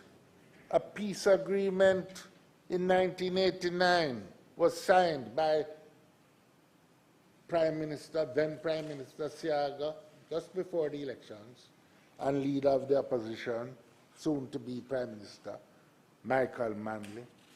The Political Ombudsman Act was formed in 2002, and I can speak to that because I spent many hours myself, having been designated by Prime Minister Patterson to meet with Mr. Siaga to settle on an appropriate office holder. It took literally months before we settled on Hera Blair as the person to be chosen. We established conventions that required Parliament to cede its authority to the ECJ regarding electoral matters, including the determination of parliamentary boundaries. The result has been a growing confidence in our electoral system, the virtual elimination of political violence, and an enhanced reputation for Jamaica's electoral democracy in the world at large. Against this background of history, I don't know myself how it could occur to one side to eliminate the political ombudsman, which had been constructed so carefully by decades of political discussion and togetherness. You were part of the EAC. You know what it took, and others here too. We can do better than that. Let us not forget the lessons of our history.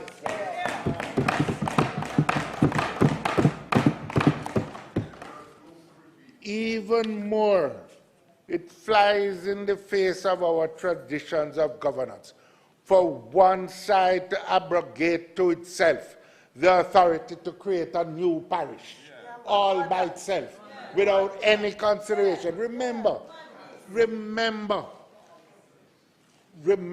because the heroes of our democracy are on both sides. Hear me. When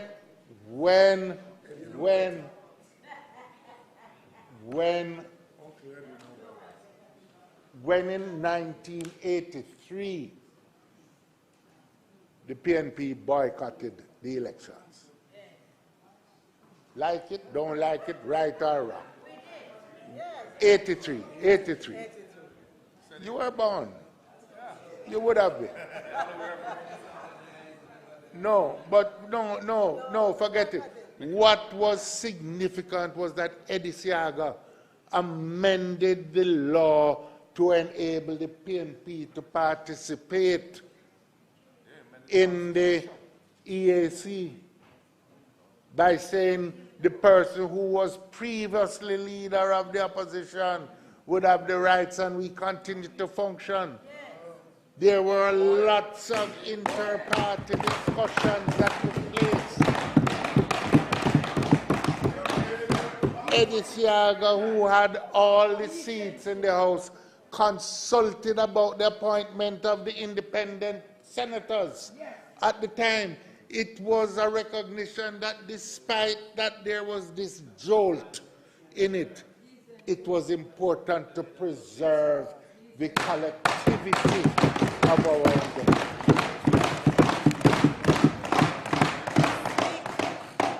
Nationhood, Mr. Speaker, is not the result of sharing geographic space.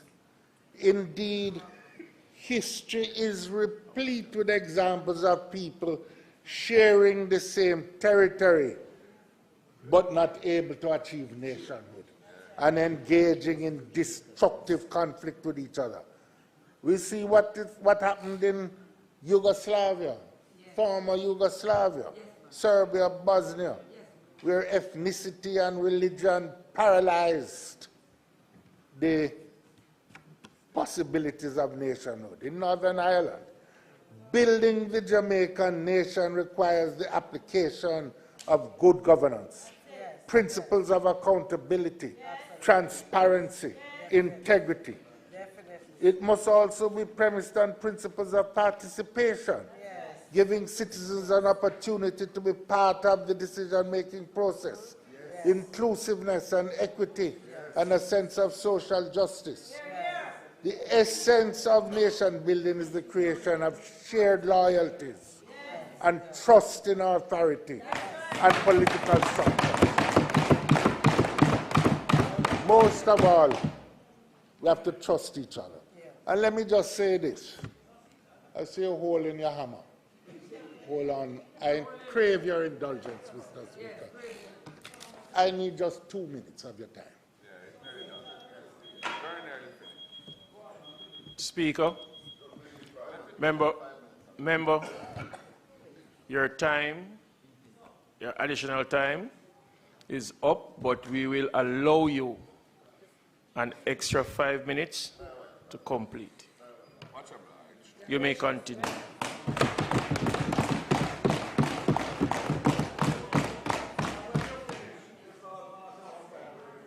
Much obliged, Mr. Speaker.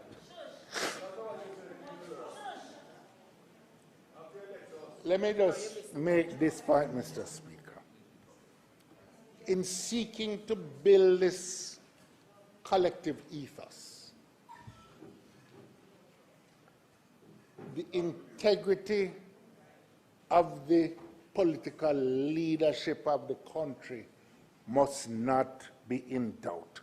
It is vital if we are to build trust.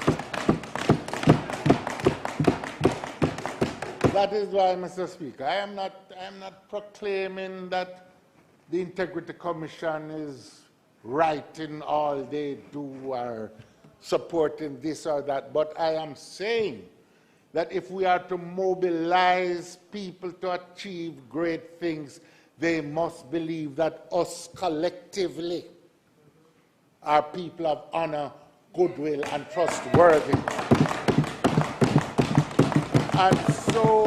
And so we, as much as anybody else, need an integrity commission that works, because it is that which will assure the country that we inside here are people who can be trusted by and large. And we need that, because we do as much damage to each other with allegations as anybody else. So we need the independent body, but that body needs to function.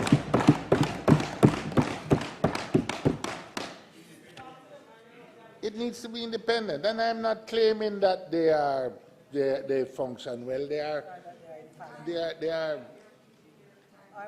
irritants over simple matters at times. But the hardware of nation building is important. The roads, functioning water systems, ports, airports. As important, however, is the software of the human relationships, the shared attitudes and values of our people, the treatment that we get as citizens at a bank, at a police station, on the roads, in the hospital, in the government office, how workers and management relate to each other, how we share the benefits of our productive effort, how we protect people's access to good health care, good education, security, etc. In that vein, while we applaud the reduction in murders, it's not the same thing as peace in our communities. There is still too much mayhem on the streets. The disaster that was meted out to that nurse lady tells us what can happen, and it happens too frequently. Police and youth in conflict, teachers, parents at war, not to mention students. There have been national calls for values and attitudes to be improved. Against this backdrop, it is hard for me to explain why the Crime Management Oversight Committee, which is the result of not only bipartisan but national effort, including private sector, academics, etc., why has it been abandoned? We should not make our differences of party affiliation or the quest for power blind us to the fact that essentially we all in here, for the most part, seek the same objectives. A better quality of life for the Jamaican people. And in nation building, we need to go together. As we have learned from history, one hand can't clap. It has been an honor and a privilege, Mr. Speaker, to have served in this House. And I thank God Almighty and the Jamaican people who have made it possible. I pray that as we go forward as a nation, we will remember the lessons of our history and seek where we can to unite the Jamaican people and not divide them on any basis, whether political, social, racial. Jamaican people, for the most part, simply want the benefits of modern society. A good education, access to first-rate health care, safety and security, a good school bus system, yes. A good school bus system that works and don't break down on the road.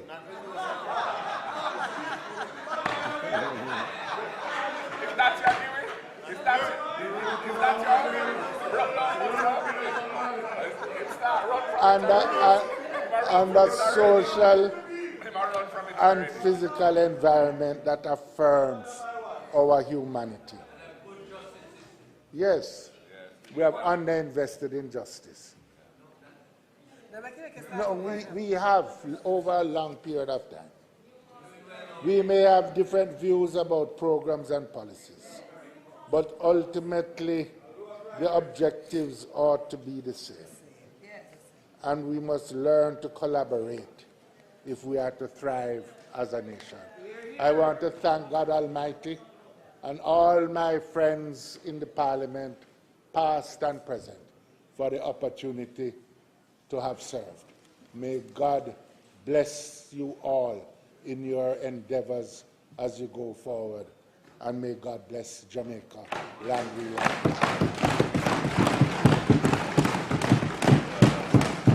I hope that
Mr. Speaker, I'm sure that this Honorable House has been treated to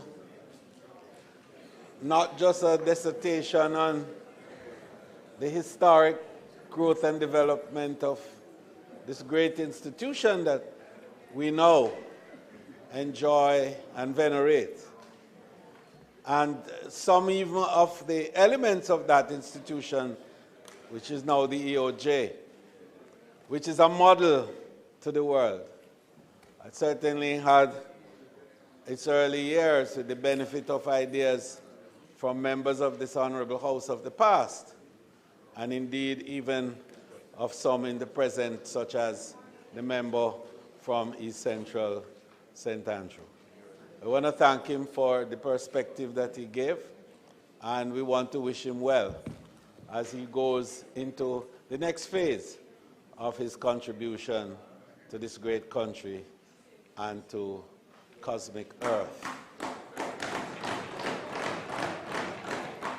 You know, interestingly, as I congratulated him a while ago, I recall the period before he actually got into this Honorable House, when I was instructed by the then Prime Minister to visit the then leader of the opposition, Michael Manley, at his Washington residence to discuss the issues of the constitutional reform as early then as in 1983.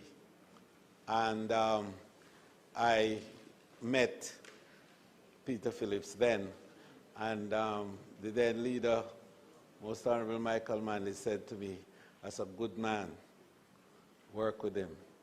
At that time, we were around just about the same age. and that's why he could speak the way he did a while ago, because we worked with him from a different perspective, respected each other, and appreciated the contribution that each had to make in our space. So, Mr. Speaker, I beg to move for the suspension of this debate until Tuesday, the 27th of May at 2 p.m. Mr. Speaker,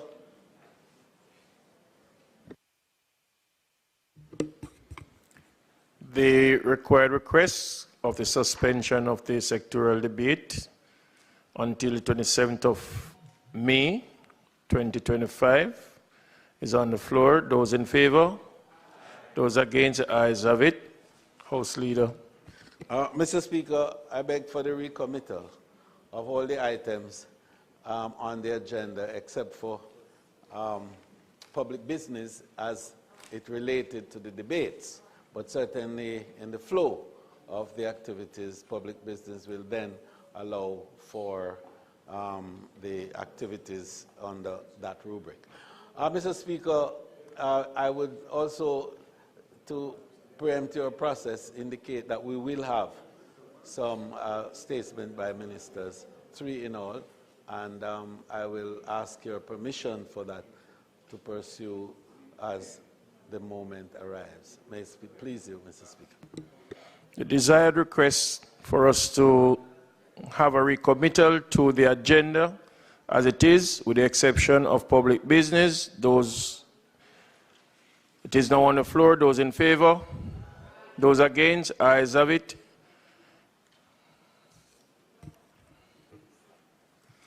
Statement by ministers.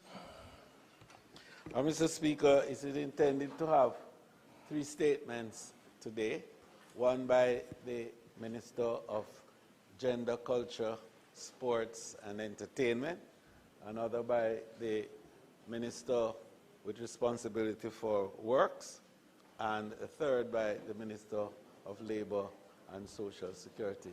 I may it please you, Mr. Speaker, to invite the members to speak in that order. The request is on the floor as per the statement made by the leader of government business, and we'll take the speakers in order. Madam Minister. Thank you, Mr. Speaker. Before I make my presentation through you, I want to say respect to Dr. Peter Phillips and to wish you all the best, and just to indicate that we have had some good times together.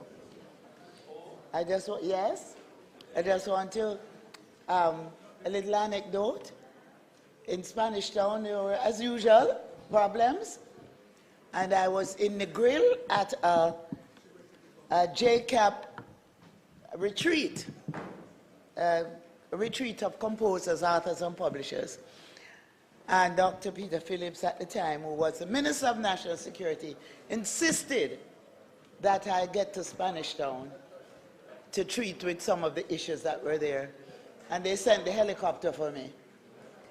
And of course, my driver didn't want to be left in Montego in the grill. So he turned up with me to get on the helicopter. But he was so big that the pilot said to him, "I'm very sorry, but we can't take you." I'll never forget that story. Raymond was so deflated. But I just want to thank you for your service to Jamaica. So, Mr. Speaker, I come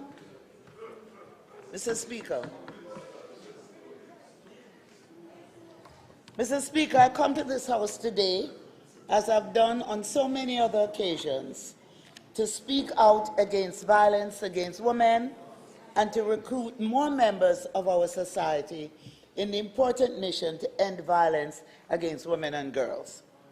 I know the entire House will join me in condemning the most recent acts of violence against women that have been brought to public notice, including the horrific killing of 9-year-old Kelsey Farragon from my constituency, the University of Technology student Anissa Dilworth, who was reported missing and whose body was recently discovered, and the seemingly random, brutal attack on a defenseless nurse by a coward holding a gun. The viral video of the attack on the nurse has quite rightly angered the nation and was the motivation for demonstrations towards ending violence against women and girls yesterday. I attended the Advocacy Walk against violence towards women and girls, along with other members of this Parliament, the Honourable Juliet Cuthbert-Flynn, and also Dr. Christopher Tufton. We went to listen, we went to commiserate, and to express our commitment to protecting women, punishing perpetrators of violence, and ending the violence. We can end the violence, Mr. Speaker, but it requires all of us to end the violence. Each of us has a role to play. Therefore, I welcome the advocacy and expressions of the Nurses Association of Jamaica, the Jamaica Midwives Association, the Enrolled Nurses Association, all health professionals, and others who participated in the walk against violence towards women and girls. I know the House will join me in expressing solidarity with the victims and their families, with their friends and the communities, and also in condemning, in the strongest sense, the despicable violence committed against them. Can you imagine a 9-year-old being raped and then strangled to death? Violence against women and girls takes many forms, including homicide, rape or acts causing or tending to cause danger to life or bodily harm, domestic violence, sexual harassment, and abuse of children. My government, this government, led by Prime Minister Dr. the Most Honorable Andrew Holness, has brought a raft of policy and legislative initiatives to deal with the violence in all its forms. In this regard, we have strengthened and proposed further strengthening of laws to include stronger and more appropriate penalties.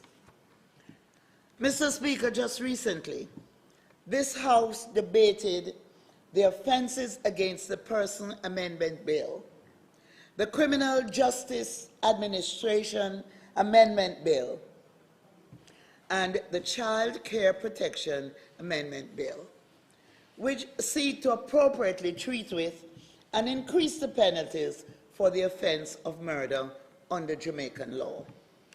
In 2023, amendments to the Domestic Violence Act were passed to offer greater protection for victims and survivors. Those amendments include expansion of the category of persons allowed to apply for protection orders on behalf of the abused, including the Children's Advocate and the Bureau of Gender Affairs. The court can now direct respondents to relinquish to the police any firearm or weapon which a respondent may have in his or her possession or control, and which may or may not have been used. Also, the penalty for breaching a protection order has been increased to a fine of $1 million or imprisonment for 1 year. So we have done some things. We have picked the low-hanging fruits from the Domestic Violence Act, and we have ensured that those have been passed in Parliament so we can act quickly. But further to that, a Joint Select Committee of Parliament has been meeting to review and consider further amendments to the Domestic Violence Act. The public was invited to make submissions, which have now been compiled. The committee will meet over the next 2 months to complete the overhaul of the Domestic Violence Act. Additionally, the government has increased funding for psychosocial support to victims and survivors. The effect of this is that we are now providing better services to victims and creating mechanisms for resolution of conflicts. There is more training for police officers and first responders, especially in health facilities and emergency services. We have established specialized units within the JCF to respond to cases of domestic and sexual violence. The police have established 10 domestic violence intervention centers that are managed by police officers who are trained to intervene through a variety of methods, including home visits, referrals, and counseling. Additionally, Mr. Speaker, we're operating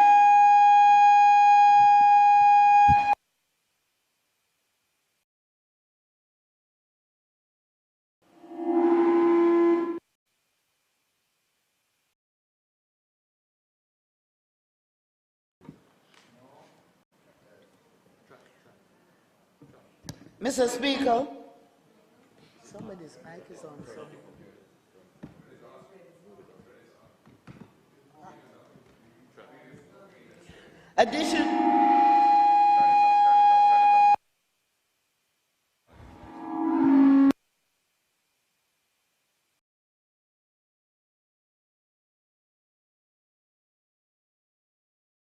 Check. Check. Try madam. One.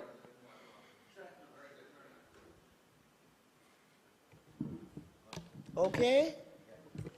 Okay, is there any mic in the house? Mics give trouble? No, it's good, it's Michael, not Mike. Right, Mike, right. Additionally, we are operating 2 state-run shelters for vulnerable women and their children. These shelters have been safe havens for women who benefit from counseling and training to increase their economic options. And I must tell you, we have had some very serious cases where our women were in serious danger. And working along with the police and our other partners, we have been able to move them into safe spaces. And I should indicate here that our third shelter, which should have been open already in the West, was delayed because we have decided to make a section of it a transition house. So when we have assisted our women and we are able to move them out of the shelter, they will have a space where they can get their lives back together and transition into a normal way of life. We also establish, Mr. Speaker, helplines for victims of domestic violence to provide the full range of services, including rescue, accommodation, counseling, and legal aid. Violence is still a challenging reality for too many of our women, but we are making progress in our mission to end the violence through the 10-year National Strategic Action Plan for the Elimination of Gender-Based Violence. The acronym is NSAP.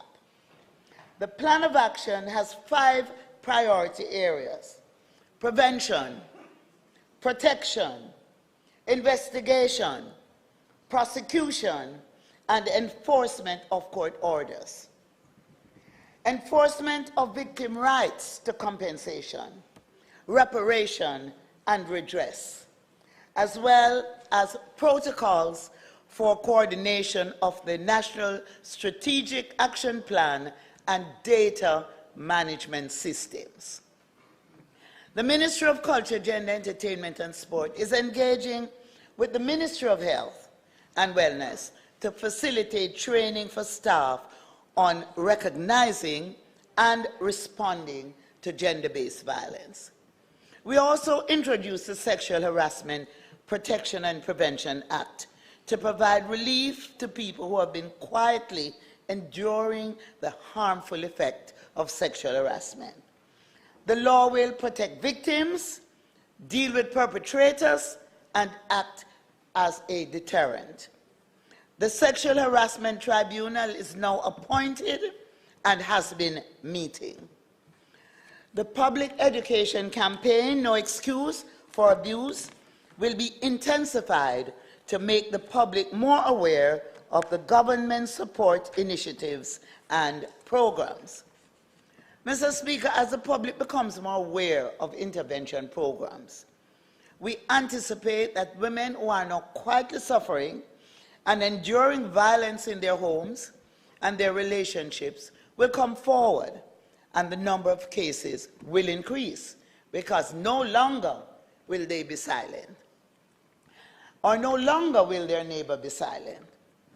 I take this opportunity again to say that any of us could become a victim of domestic violence, but none of us should stay in that situation.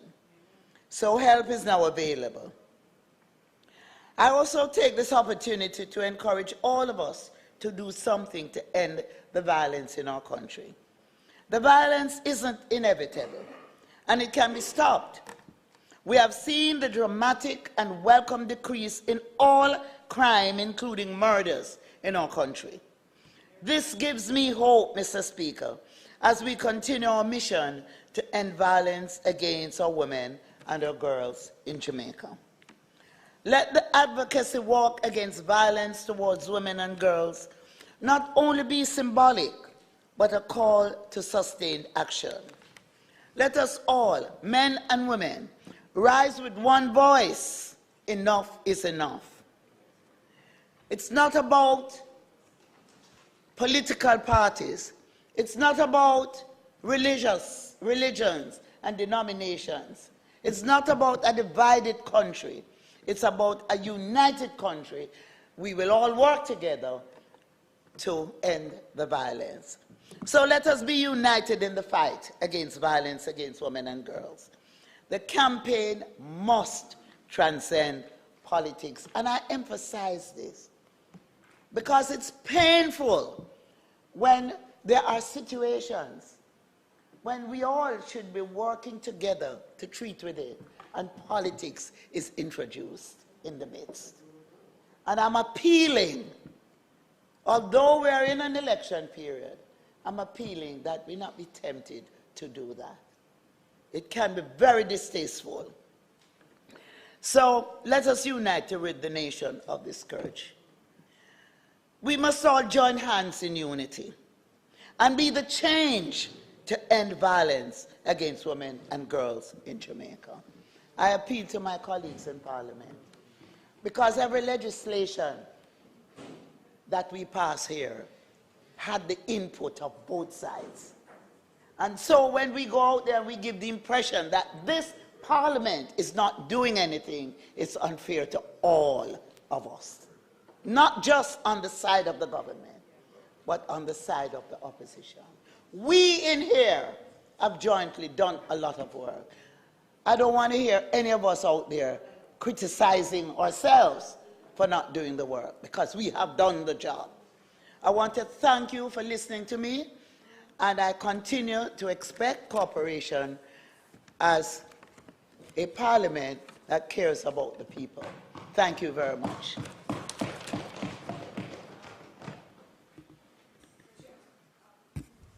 Mr. Speaker, I stand to congratulate too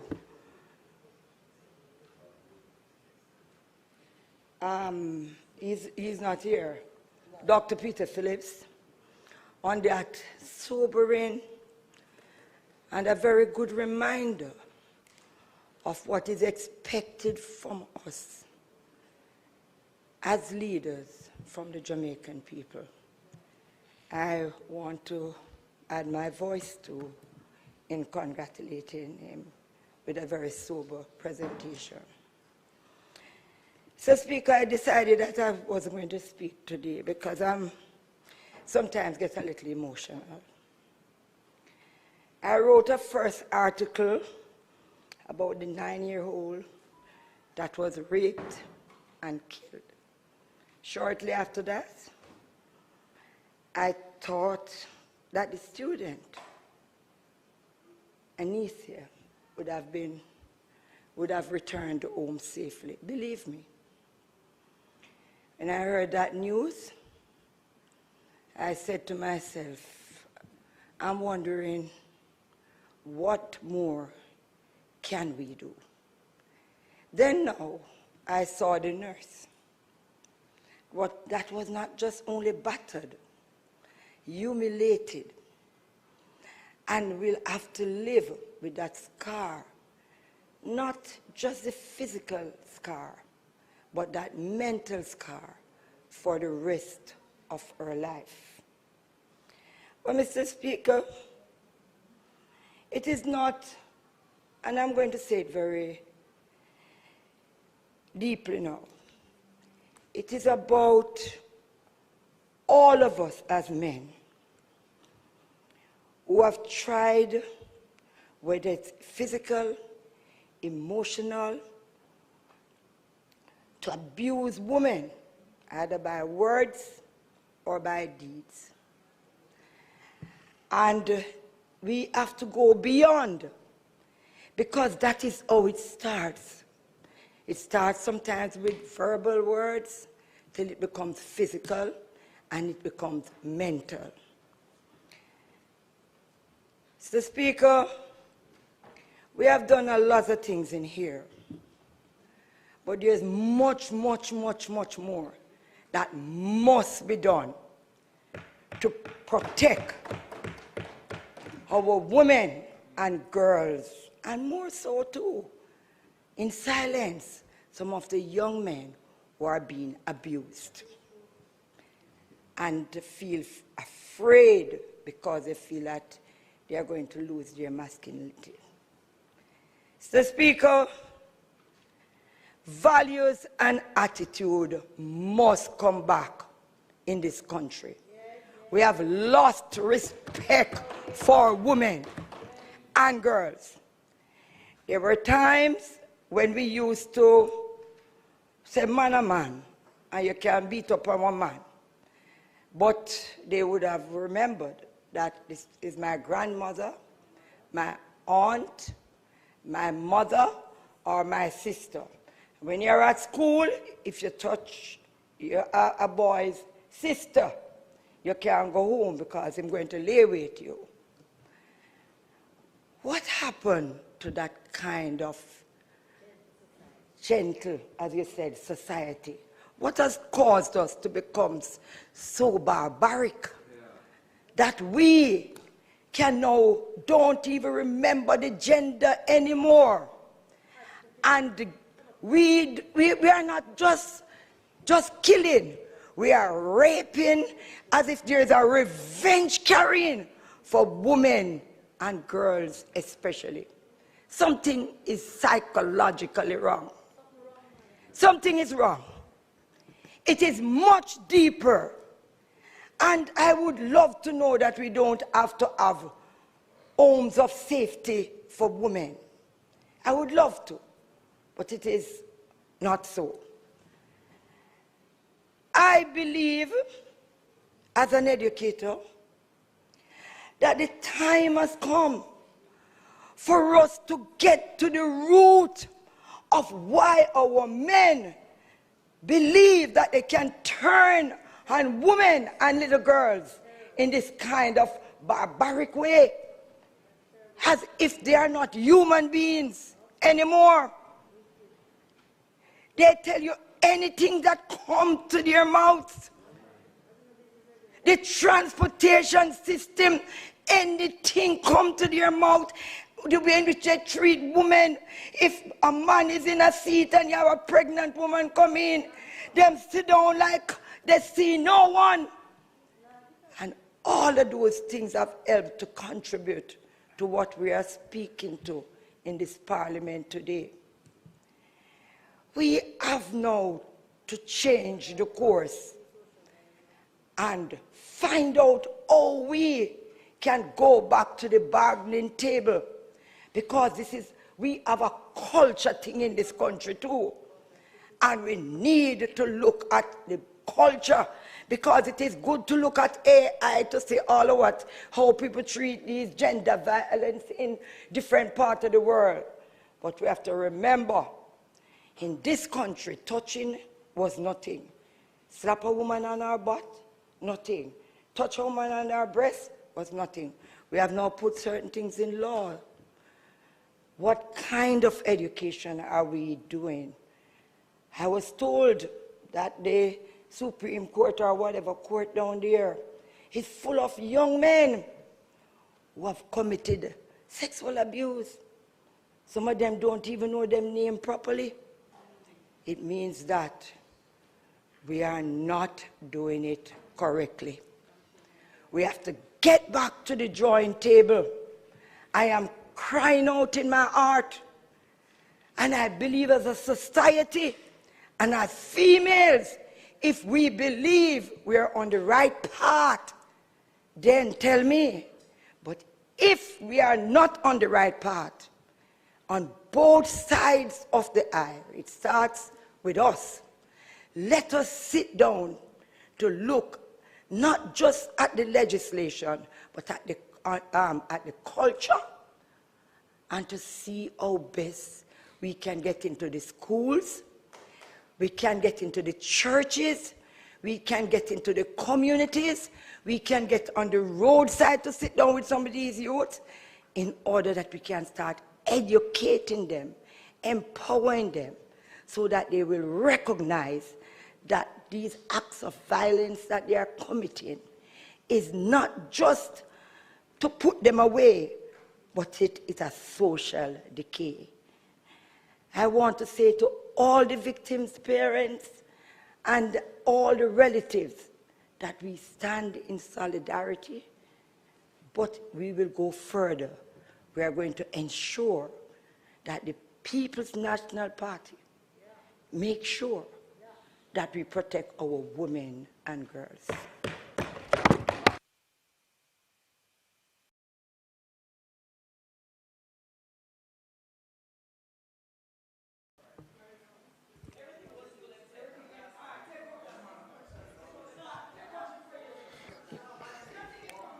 Members. Member Brown Burke. Thank you very much, Mr. Speaker. Mr. Speaker, I could not sit and not say something on this matter because it's something that I believe touches so many of us as women. And men, but we know where the problem is. And I think part of what we have to really be honest about is the kind of society we are trying to transition from. Because the member just spoke about the culture. And I believe we have to recognize what the issues are to be able to deal with those issues so we can make the change we want to see. And so the first thing I really want to do also is to thank everybody who protested in whatever way that they did. Whether they went out to march or did it on social media, whatever they did. Because I want them to know that their voice really means something. It means that we are not prepared to continue turning a blind eye to anything of this sort. You know, I was thinking that a big part of our problem is really around boundary setting. Because for so long, men have not known a boundary when it came to women in so many different ways. And somebody was complaining about what was happening at a school earlier today. That reminded me of this. And I believe that in every facet of life, if it's in the church, if it's in school, in our communities, we have to remind people that the boundaries have to be set. So very quickly, I want to just say, Minister, that a couple of things I really would want to suggest that we do. I'm asking if you agree that we have to look at what are the mental issues, the psychosocial issues that we need to deal with to prevent us from continuing in this vein. And then finally, I want to talk about the power of example. I believe that we can say all of what we do today, heartfelt and with good meaning, but we have to make sure that all our actions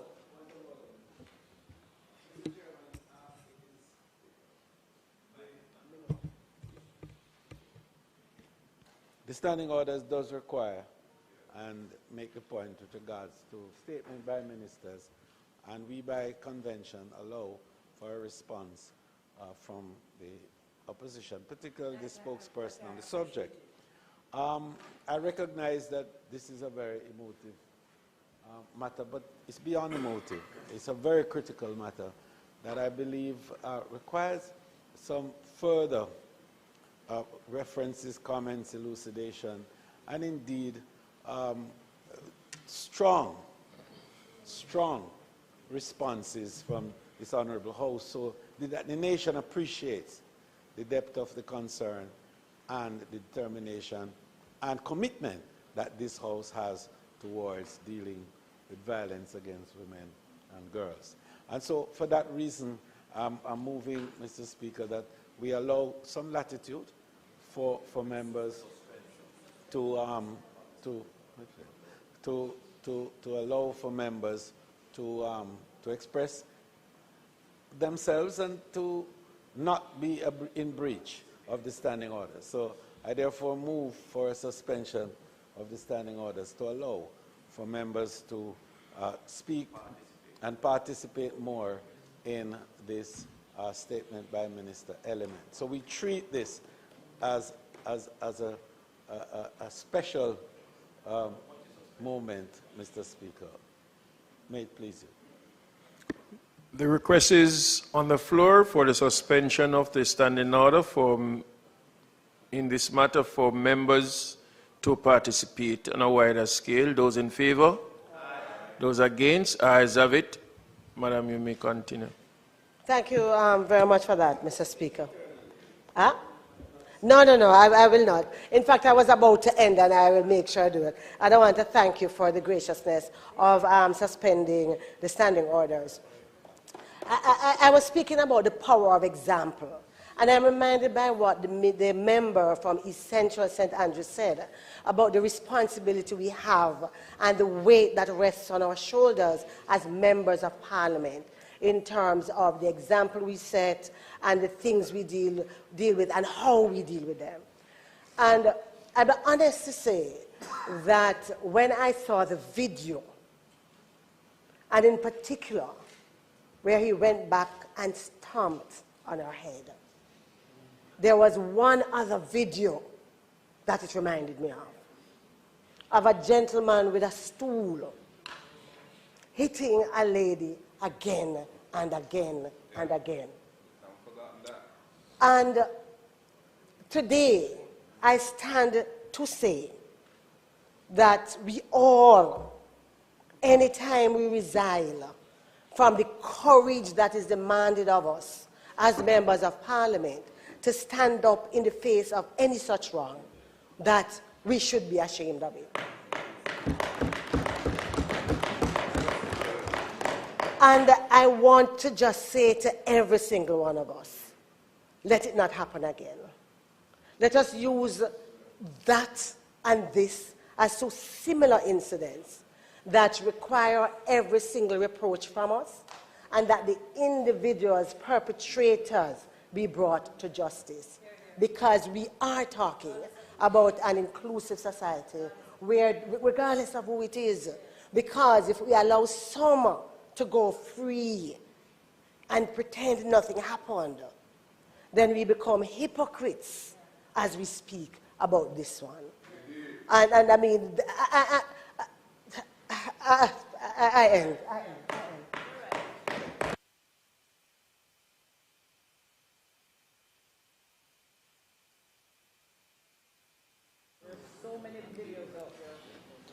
Thank you, Mr. Speaker. Mr. Speaker, we are a parliament with a constitutional duty to pass laws for peace, order, and good government. I think it's important for us to remind Jamaicans that we do have a strong legal framework to deal with violence in the country. We have numerous offenses on our statute book. The offense of rape, abduction, murder, wounding with intent, assault occasioning bodily harm, you name it. And they carry severe punishment. But you only get to a conviction after, you only get to sentencing after a conviction. And you only get to conviction after proof beyond a reasonable doubt. It requires the cooperation of all Jamaicans to ensure that perpetrators are brought to account. Every time we hear news of a horrible crime being committed against our women and children, we think it could never get worse until we hear it again. And what has happened over the last week or two, is another reminder of our need to come together. You know, it's so easy to point to the finger of blame and to say, make statements with subliminal messages. I think, Mr. Speaker, there is enough blame to go around in the society. We're not going to get to the kind of solutions that we require if every time we get up to speak, we're speaking to the finger of blame, point the finger of blame. But among the horrible incident is a 20-year UTEC student from my St. James West Central constituency in the district of Irwin, in fact, spanning the area of St. James West Central and St. James East Central. Anissa Dilworth. I want to put on record my expressions of sorrow for what has happened. And I make this expression on behalf of myself and House Leader and the Honourable Member from St. James East Central. And to just say to the family that we know that it's a hard time, and we know the pain is severe. But certainly from our end, we'll do all we can to ensure that the perpetrator is held to account. We do have improved investigative capacity, a direct result of investment in our security forces. And I hope, Mr. Speaker, that all who are involved in these dastardly crimes will be held to account. Beyond the strict legal framework, we have a deep cultural problem, which the Honourable Minister has spoken about. And this is something that we will have to work on.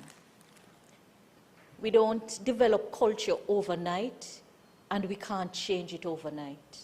And long before a behavior rises to the level of a crime, we see signs of it. And very often those signs are ignored. Ignored in the homes, ignored in the communities.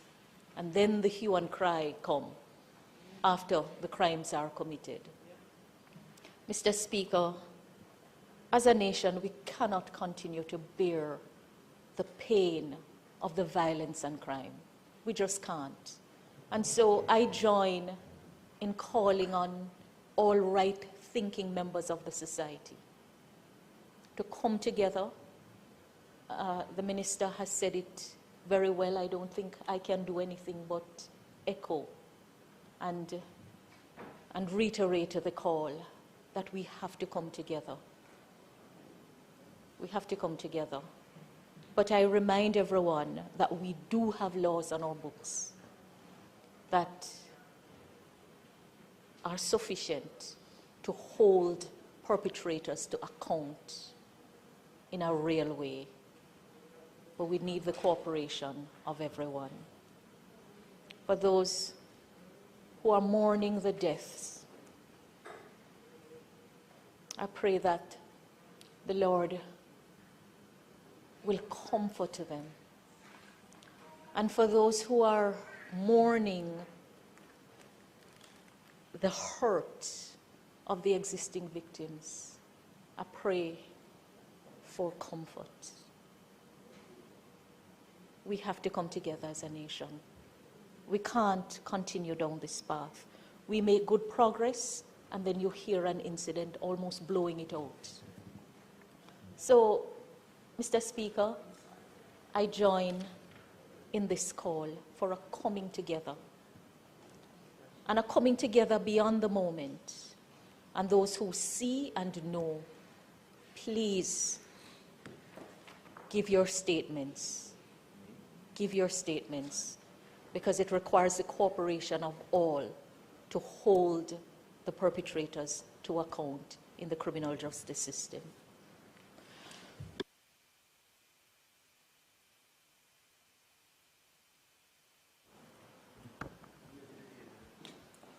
Mr. Speaker, I sat there and I listened and I reflect on not just the recent events, but a series of events that have taken place.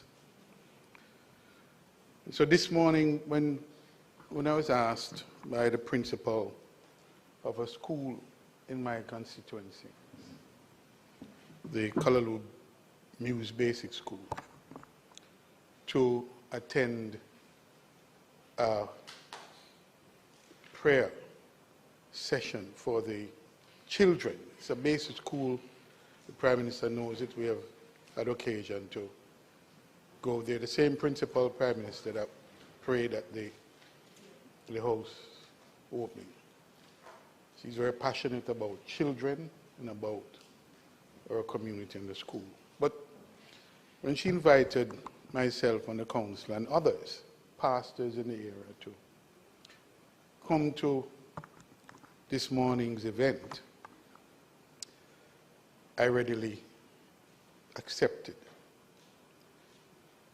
because it really has touched me as it has touched so many other persons. And people are just wondering, why and how would someone rape a 9-year-old? I mean, I have, my daughter is 14 going on 15, way beyond even 9, but it's still unimaginable that that could happen to any of her children. So a 9-year-old just doesn't make sense, it just senseless. And so when I went this morning and I saw the little children and the innocence and the face, and it really was challenging. They asked me to speak, and I was very short, as I'm going to be short here now, which is that I agree with the minister in her statement that we shouldn't make this simply a political event. We really need to, all of us, is to show the right amount of contrition, understanding, sensitivity about what is a national problem. We can't see it any other way. It's a national problem. And we're going to have to find some solutions. The member before me just spoke about the plethora of laws that exist and the various crimes that are provided for in sentencing. And an appeal that we all come together to work together to find answers. And I'm going to raise a point, and it is not intended to be political, but because I think it's still current and we still have an opportunity to rectify something that could elevate all of us, and in fact, and in the process, bring the country on board to say that we are serious. We inside here are serious. Because I was just looking on the order paper and recognized that a motion that I had moved, motion number 7, which related to the right matter, was not addressed. It just simply sat there. And I kept asking and saying, are we going to address this? Why? Why was I asking that, and why am I raising it even now as I acknowledge that this is not for political, it's really about for all of us, which is this. Even as the member who spoke before me spoke to the laws, the criminal laws that exist. We saw in that where the law, the criminal law itself could be hampered or defeated when victim and potential accused came together and say, look, we don't want to do anything about this. It's an aspect of the existing situation that we're going to have to look at, because it is one thing for us to all see, as we have on the videotapes and all of this horrific act as it was then. And then something else to see that nothing happened.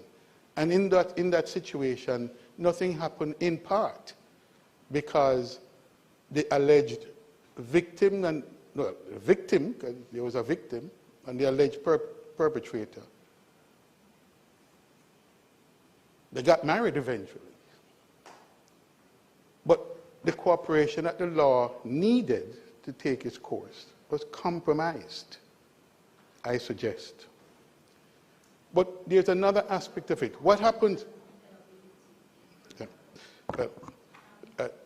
We can, yeah, right. So look, I don't want to get into it.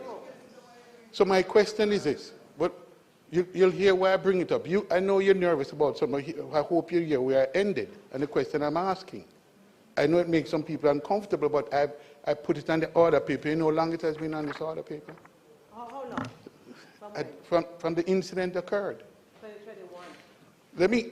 Let me say where I'm going next, which is, when the public hears us talking in the way that we are now talking, which we should, the question is, are they serious? Are we serious? Are we serious?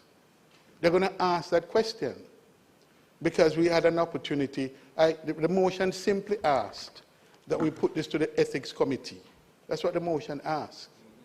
To look, to see, to discuss. Not the question of whether we have to decide whether he did it or not, but there is a widespread belief, even among ourselves, that one among us was involved. Even among ourselves, there was a widespread belief that one among us was involved. And so the question, what I sought to do, was to say, no. Can we have, well, listen. If we feel uncomfortable, fine, but let me say this. The people are going to say that we are hypocrites and that we can't deal with our own. Yes, you can, yes. So, no, fine. So I'm saying, the thing is on the order paper still. How are we going to deal with it? This is still on the order paper. How are we going to deal with it? Still on the order paper. How are we going to deal with it? Still have an opportunity. So, Mr. Speaker, I don't, listen. We can make this a point, counterpoint. I'm not interested in that. I'm simply saying that the resolution is still on the paper, and we are saying what are we going to do and how we're going to address it, because there's a gap when one among us is involved, whether acknowledged or unacknowledged. How are we going to deal with it? And the criminal law, what I'm pointing out, is not sufficient in certain circumstances. So where the gaps exist, we need to fill them and we need to address them. So we have them, yes. So this Parliament have to decide how it deals with its own in those circumstances. It has to decide how it deals with its own in those circumstances. All right.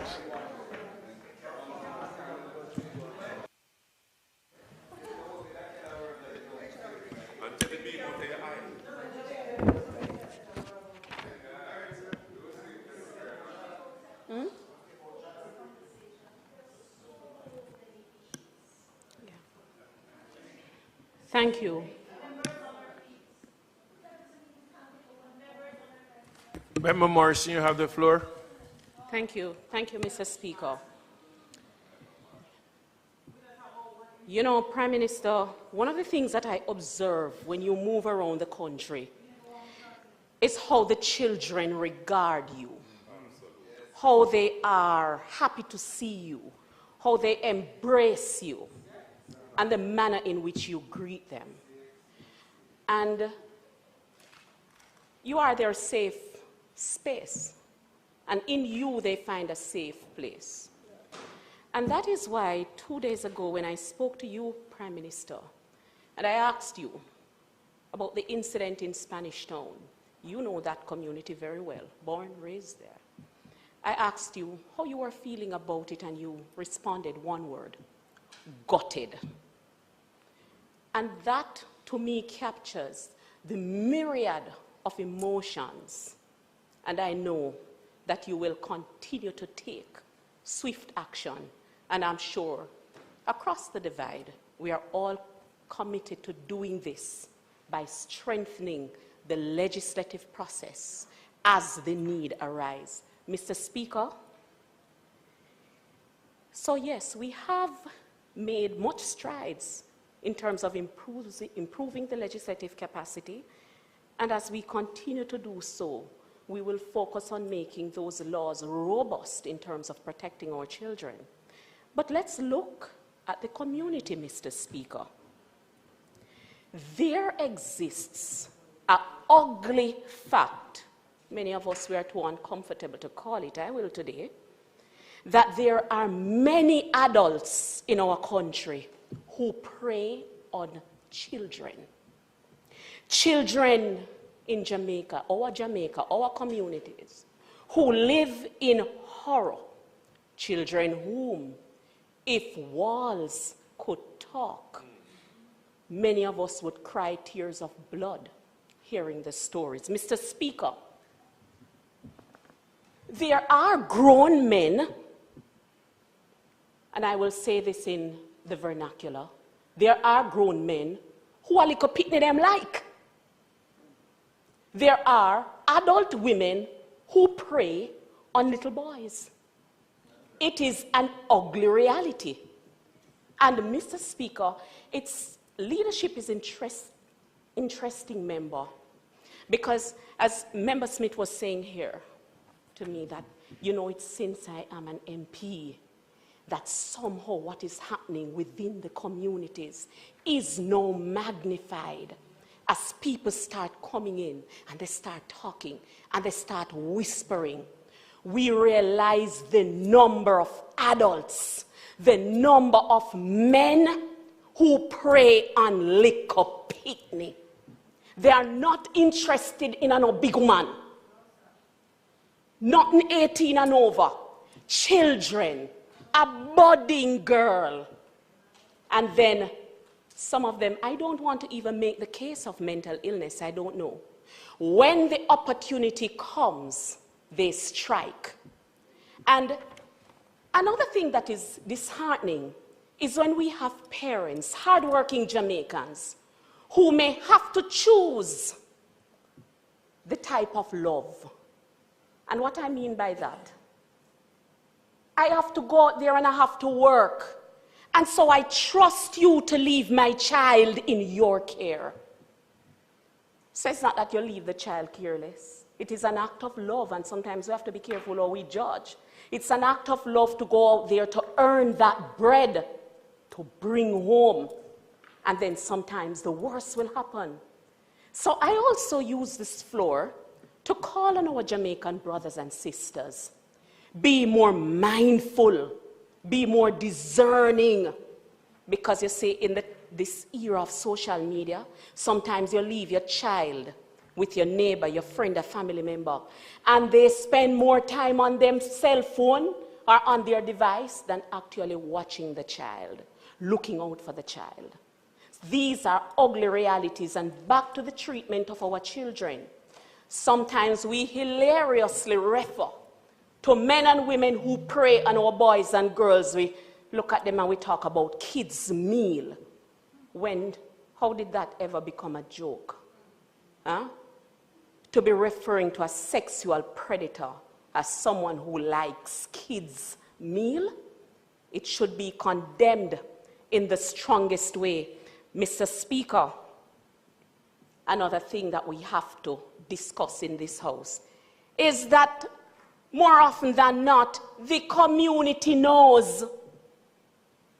The community sometimes, many times, is aware of who the pedophiles are. They know about that little girl who is being molested. They know about that boy who is being molested. And nobody speaks. And sometimes families know about it, but nobody wants to bring down shame and scandal in the family. And so husbands are protected, uncles are protected, sons are protected, sisters are protected. Are we ready to have those uncomfortable conversations? So I want to caution us that the issues affecting us, they're close to home, very close to home in our communities. So when we don't want to get up and to make it appear as though there exists a situation in Jamaica where our women and girls are just being brutalized like that. We want to get down, we want to drill down to what some of the uncomfortable truths are. Now, as it regards to the incident with the nurse, I want to thank the persons or whomever it was who captured that video. Because many times, you know, we say, before you dare and you try to help, you dare videoing. Sometimes persons are in a situation where they can't help. And their way of dealing with it is to bring attention to what has happened. And we thank whomever it was who produced that video. Mr. Speaker, we face here the culture of abuse, spousal abuse, battered women, battered men, from all walks of life. From all walks of life. Men who beat their wife, husbands beating their wives. And it is unfortunate that a former member of Parliament, right in here, it tells us that it touches every aspect of life. There are no barriers. And when we think about matters that are before the court, persons being charged for murder, former parliamentarian, it's really a humbling call that nobody here has the right to be pointing finger. No, it's not the time to make for political one-upmanship right across the aisle. These are issues that we have to deal with. A former parliamentarian, former MP, charged, former charged for murder.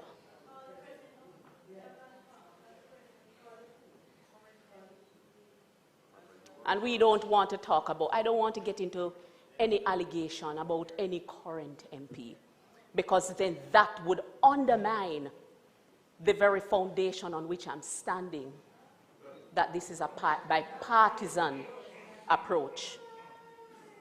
But if I should call it as you have mentioned, a former MP who represented the People's National Party, charged for murder.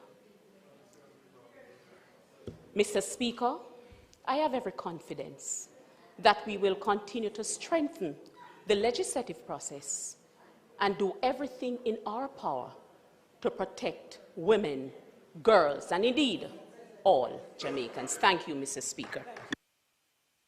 We will take we'll take the minister who has the portfolio for the such, and that is the last take on that on this matter. Madam. Thank you. Thank you, Mr. Speaker. This is a very emotive subject, and I want to thank all my colleagues for making their contribution. I will emphasize, this is not a subject for us to be divided on. This is not a subject for us to point fingers. You know, and every time we point a finger, another finger comes back to us. So let us just focus on what we have to do to change things. Every single one of us has a contribution to change. The one-upmanship is not necessary. You know, men are the greatest perpetrators of violence against women. But I want to tell you quickly that we have a program through the Bureau that we work to rehabilitate men. We use a dispute resolution mechanism, and we have been able to now use those men as agents of change. We also, yes, there's a culture. We have programs in schools. We have gender advocates, and we have Mentor Me, where boys are mentored in school. So efforts are being made to change the culture. So I just want to say to all of you today as I close, this matter, let us be united in going forward. And let us not use it as a political, an opportunity to be political in our discourse. I thank you, Mr. Speaker. Thank you so much.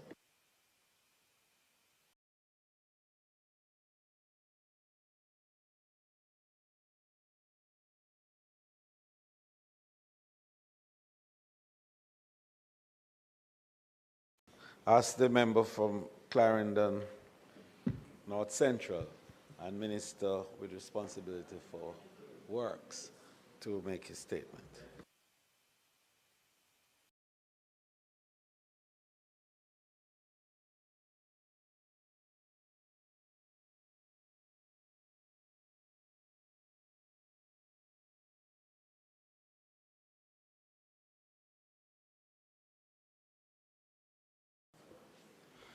Member from North Central Clarendon, you now have the floor.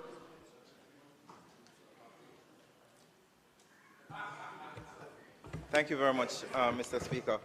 Considering the time, I will be very judicious with what I'm about to say. Mr. Speaker, the past financial year was one of the most difficult we faced in recent times. We endured the impact of Daryl, and we saw weeks of relentless rainfall. Then came another system, Raphael, which compounded the damage. We lost roads, drains overflowed, and many communities were cut off. But thankfully, Mr. Speaker, the government stepped up, and we didn't hesitate to respond. And I think every member of this House will agree that this government, along with members of Parliament on both sides, worked very hard to restore order and brought relief to the people. Every member was reached to some extent. We had the emergency relief program, which was about $5 billion, where each MP received $20 million for patching of roads in their various communities. We also had the emergency reach, where main thoroughfares were addressed. Some patching work is still going on, but we have made real progress, and the REACH program was a lifeline for thousands of Jamaicans. And I want to thank the teams on the ground and members of this House who all collaborated and worked together with the contractors to make the REACH program a success. Mr. Speaker, we are just 11 days away from the 2025 Atlantic hurricane season, and the forecast is serious. We're being told that there are possibly 19 named storms, 9 hurricanes, with 4 of them being major hurricanes, Category 3 and above. Based on what we went through in Berry last year, we're not taking any chances, and we're preparing early and acting fast. Last year, we started the hurricane season with $102 million allocated to constituencies for mitigation. This year, we're increasing that amount significantly by spending $172 million directly to constituencies. Members would have received letters earlier today where we have doubled the allocation for drain cleaning assigned to constituencies. Not only that, but we are to invest $300 million to carry out essential work in the Sandy Gully in St. Andrew and its tributaries. We're also putting $100 million in the North and South Gully in Montego Bay. And in St. Catherine, we'll be allocating $30 million to do some remedial work in the Bogwalk Gorge, as well as another $30 million to the drain cleaning along the Dyke Road. My members from southern Manchester, Clarendon, St. Elizabeth, St. Thomas, and Westmoreland will be happy to know that we will be spending approximately $200 million on mitigation efforts on the South Coast. We do not consider this hurricane season business as usual, and these targeted interventions in areas we know the risks are high are important. The National Works Agency will once again lead in the execution of this program, and we have already started moving. We are starting to engage contractors. We have identified key locations to pre-position equipment, and we are also addressing communications gaps that may have existed in the past year. Over the next 2 weeks before the hurricane season, we'll continue our ramping up so everything is in place before the season starts and peaks. I urge all members of Parliament to work quickly with this allocation so that we can do the work to prepare our communities for the coming hurricane season. As is customary, this allocation is the first of several for the hurricane season. It is not just about cleaning drains and spending money, it's about saving lives, it's about protecting lives and safeguarding livelihoods. It's about ensuring that when the rain comes, and it will, we are not caught off guard. With increasing funding, better planning, and greater urgency this year, Jamaica will be in a stronger position to face the hurricane season ahead.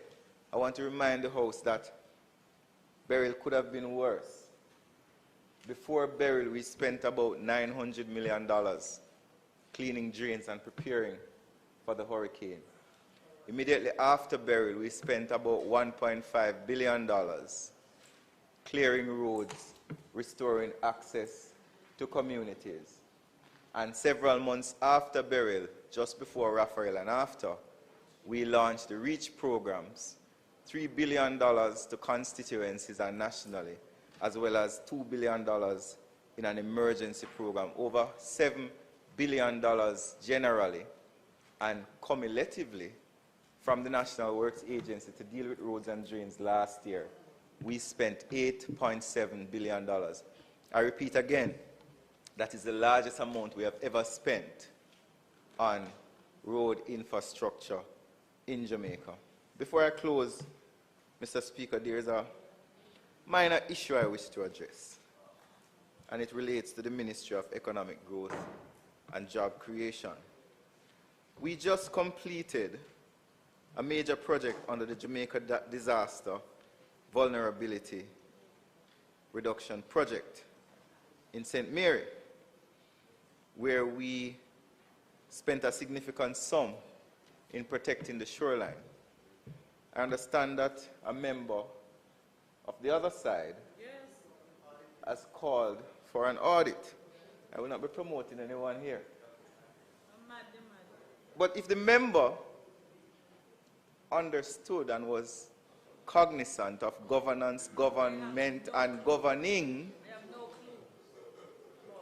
the same audit that the person called for was just completed by the Auditor General and deposited to the World Bank, who are the funders of the project. And the World Bank has accepted the audit. I want to read a small excerpt of what was said. Project status, and this is from the World Bank. The executing team of the JDVR, which is the Jamaica Disaster Vulnerability Reduction Project, performed admirably, successfully achieving all planned targets at the close of the project. This includes reaching practical completion of the final part, the Anato Bay coastal protection, by June 28, 2024. In achieving these targets, the project team expended $29 million, or 97% of the $30 million loan facility. I know that now is the time for politicians to speak out of turn to gain political mileage. But we at the Ministry of Economic Growth and Job Creation will not allow anyone to throw poison at the root of our achievements. Thank you very much, Mr. Speaker.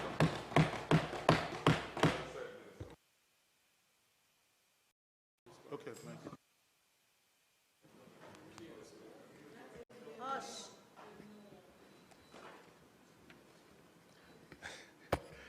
Thank you, Mr. Speaker. Mr. Speaker, you know, for a very long time, I have said in this Parliament that it is better to mitigate than to wait until after the disaster than we are trying to play catch-up. As we have always spent more on the back end than we do on the front end. Mr. Speaker, even though not adequate for the amount of drains that constituencies like mine and the minister has, we have to recognize that this is an increase from what would normally be spent. What would normally be spent at this time prior to the hurricane season. But, you know, while more is being spent, I remember late last year standing in this House responding to a statement by the Prime Minister on the master drainage plan, something that we have spoken about on numerous occasions in this House, asking the Prime Minister, because 4 years ago he announced that the master drainage plan report was completed.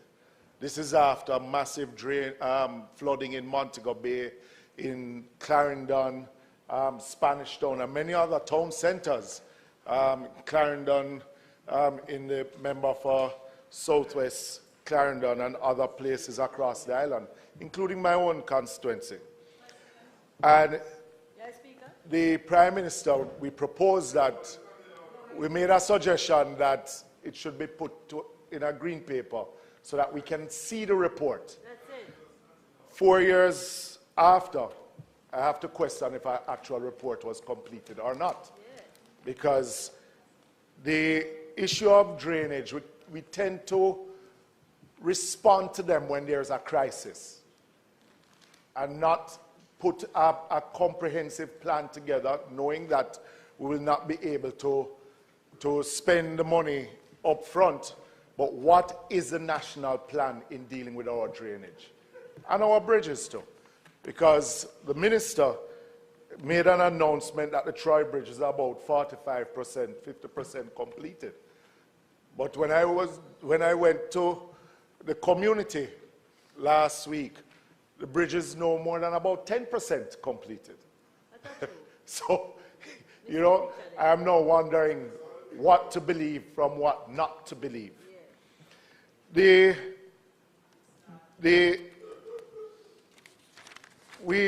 accept that there was some monies, the REACH program that was initiated,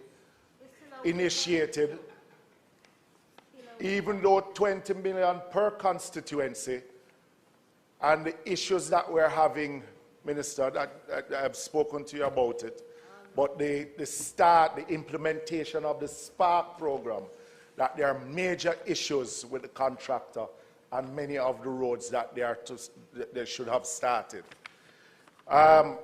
We can go and debate on the Spark program and how it is being implemented at another time. But the truth is, we heard you announce a $1.5 billion quarterly patching program. The REACH program was, as you reported here, $5 billion, which has not really made that great impact. No, Minister?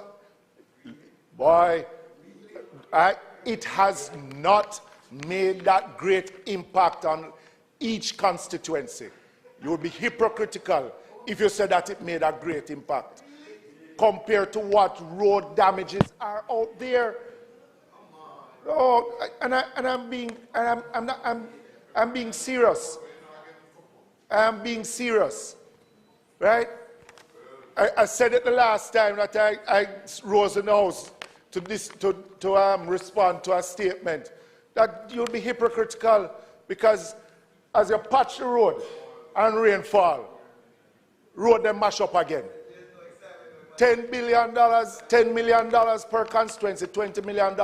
I don't know the size of your constituency, but I tell you, say you have worse roads than I do. Yeah. And I know that $10 million did not impact. So the question I want to ask you, what is the national plan? Because Spark and Reach is not the answer to the road situation across the country. It is not. It is not. Right? This Labor Day, I have more requests for cement and malt to patch potholes than I can even provide. And that is not what the Labor Day is for. But it is a reality of what is out there. And I can only respond to what the government puts toward road maintenance. So when I hear the minister speaking about it is the largest amount spent on road infrastructure, you might be speaking about main roads, but 90% of the roads in my constituency are municipal council roads, which are not getting the attention. But you need to talk to me over here. Right? So, Member. So, Member, I'm wrapping please concentrate on the question that you're to ask. No, I'm responding. You're responding? Yes. So if you're responding, don't respond to the crosstalk.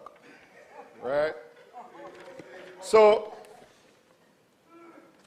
2.5 million, or the increase that is the increase that the minister spoke of, the $172 million directly to constituencies, is an increase, and we accept that. You know, and it will go further than we normally would. We have to accept that. When fair is fair, I'm going to give you commendation. But Minister, we have to look at our drainage network, island-wide. And I am again appealing that drainage, the report, the master drainage plan, that we need to see something comprehensively put forward in how it is that we are dealing with. Otherwise, the lifespan of our roads. Another issue that I want the minister to look at, not only the drains, but the overhanging trees on many roadways. Those are posing a challenge. We don't get resources to trim those trees, but it is because what is happening is that the roadway itself isn't being able to dry out properly. And that in itself, that a program has to be looked at in how it is that we deal with these overhanging trees on our main roadways island-wide. Mr. Speaker, if it pleases you. Before the next person speak, I'll be reading from the standing order of the House of Representatives, Jamaica, 1964. Section 11A, subsection 2, a response to a statement by a minister shall not exceed 5 minutes in duration and shall be made by the relevant opposition spokesperson or a member nominated by the opposition to speak in that instant in the absence of the relevant opposition. As I understand it, the relevant opposition spokesperson have just spoken. Anybody after that? Subsection 3, any member may pose question on a statement by a minister in accordance with Standing Order 17, subsection 2. Person going forward, I'm asking that you ask a question, and you are not going to be allowed to make a statement.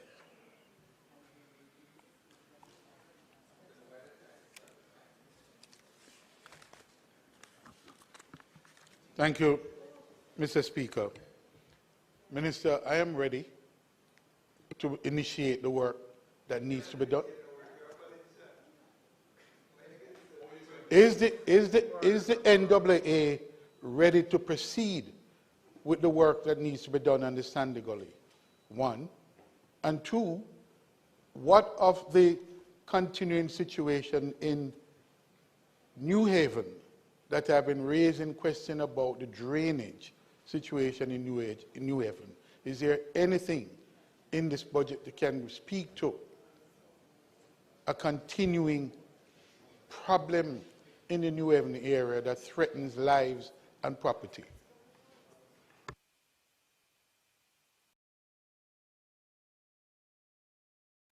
Question? As it relates to the reach, number one, we would have sent in estimates, and we certainly haven't seen any action on the Reach 2 program. I've been trying to get some information as to when that is supposed to be happening, and if we can get responses in real time so we can advise our constituents on the work, the program of work, and when it will be executed. Two, for the Spark program, Minister, if you would kindly advise why it is that MPs are not privileged to have a copy of the scope of works for each road, so that we know what it is that we were to expect and how it is that we can share this information with the constituents.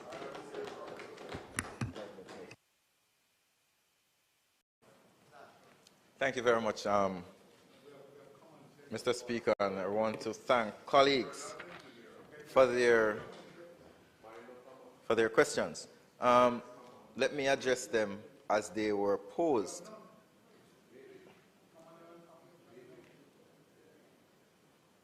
So the first question related to the master plan for drainage. I have no issue in bringing that to Parliament. It's now 1 year and a day since I've been minister. It's the first time that question is being posed to me. So I will inquire on its whereabouts. We have been doing work on it. We're supposed to extract St. Catherine, Spanish Town, to do a detailed plan for the Spanish Town drainage issue. I would have announced that recently. So I have no issue with that. Trowbridge, it is 50% complete. Remember, a bridge doesn't start where you see it. We've had to bury piles to a significant depth, to almost bedrock. Not only that, but we've also built a very good footbridge for the people of that area, just associated with it, so for their convenience. But the bridge is actually over 50%. The reason the bridge stalled was that there was significant rains in the area, and you cannot build a bridge while it's raining. So we had to pause. We should have been close to finishing now, but as soon as the rains subside, we will continue. Jamaica has over 800 bridges. We did a study of some of our most vulnerable, and we came up with an accelerated bridge repair program which will repair 50 bridges generally and 7 on an emergency basis. I will acknowledge that based on the decades of neglect of our bridges, that repairing 50 now is not sufficient. So the government has been contemplating to look at a phase 2 of the accelerated bridge program from 50 to more than 50. I will agree with you on the overhanging trees. It's a matter that bothers me as well. It is something that we have been thinking about here at the National Works Agency and the Ministry of Economic Growth, as that does cause some decay and degradation of our roads. So we can expect something to come on that. Spark contractors. We have said, and I want to address this in a little bit of detail here, Mr. Speaker, if you'll allow me. I've seen comments, again, by members of the opposition. And I am questioning whether or not persons seeking political office have familiarized themselves with the governance frameworks and the procurement processes that are in government. The Spark program was a publicly tendered project, internationally tendered, that was open to every single qualified contractor in Jamaica and anywhere in the world. several contractors applied, including contractors associated with local contractors, some of our biggest. At the end of the day, a contractor won, which was China Harbor. And the process went through the government's procurement process from the committee at the National Works Agency to the Public Procurement Commission, which is not populated by politicians. And the Public Procurement Commission would have analyzed the procurement process and made a decision that the procurement was sound, within the law, and appropriate. For a person who is seeking political office, or should I say political popularity, to come on national TV and question the procurement process or the choosing of the Spark contractor, they are not criticizing me, because I was not a part of the procurement process for Spark. They are criticizing the public servants who govern the procurement process for the Spark program. And if it is that they're suggesting, members, that the minister should take up contracts and hand them to contractors, I will suggest to you that this is one minister that is not going to prison for anybody.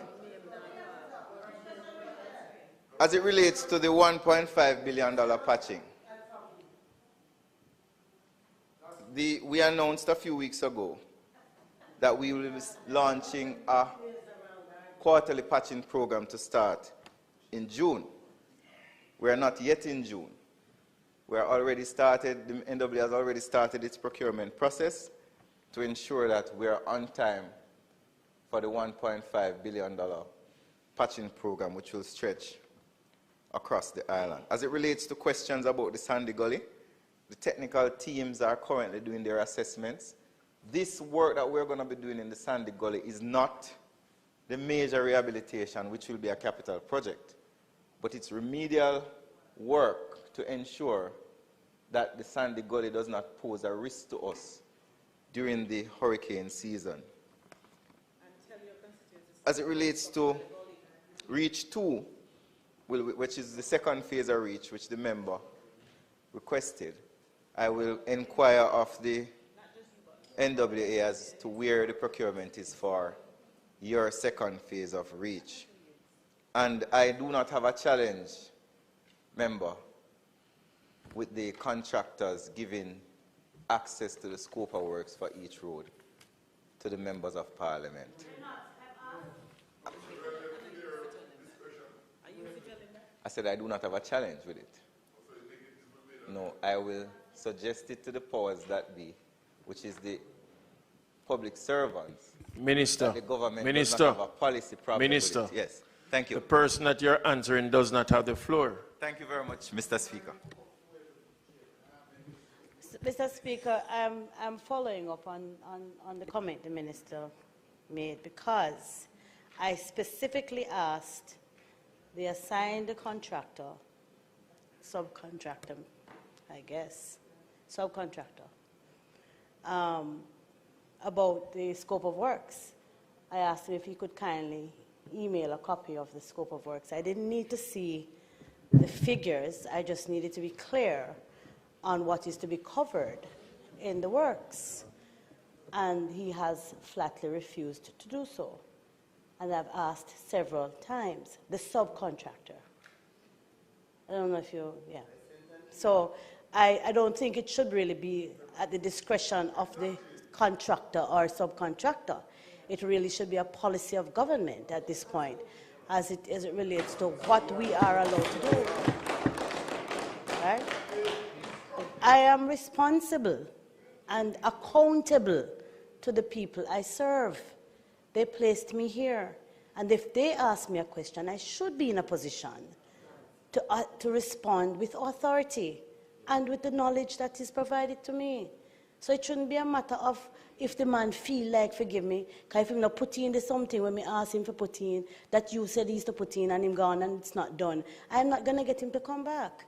And I don't know who is monitoring and if it's being monitored properly. I want to be a part of the oversight. I would like to have a copy of the scope of works to be done in my constituency.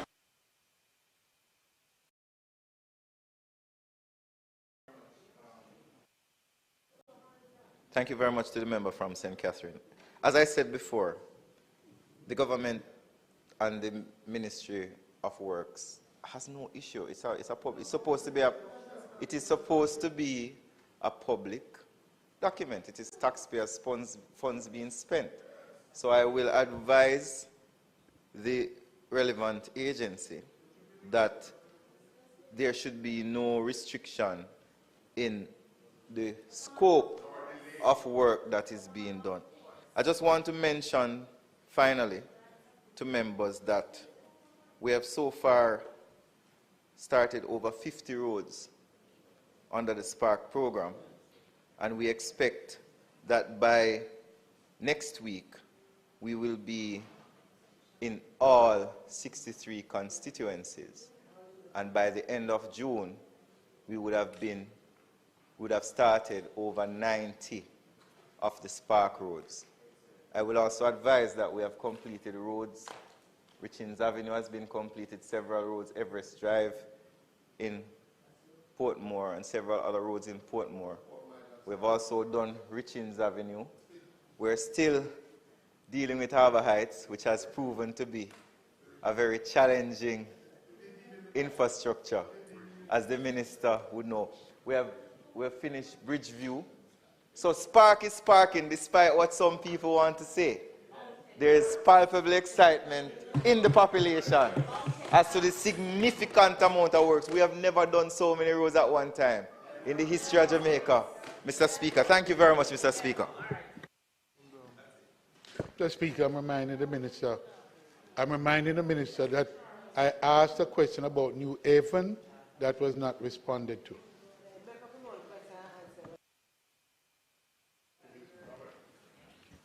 Thank you, Mr. Speaker. Minister, with the Spark program, I have asked before for a schedule of from the list we provided. Yes, all of them are not going to be done at the same time, but if you could give some indication of the program of when they will come so that I can advise the communities in which these 10 roads that were selected fall. Or what's the duration, where what will fall where. That's all we ask for. And I want to join too with my colleague from North Central, St. Catherine, in having that scope of work provided. So, sorry? Yeah, no, I'm only joining in support because you were dodging it first.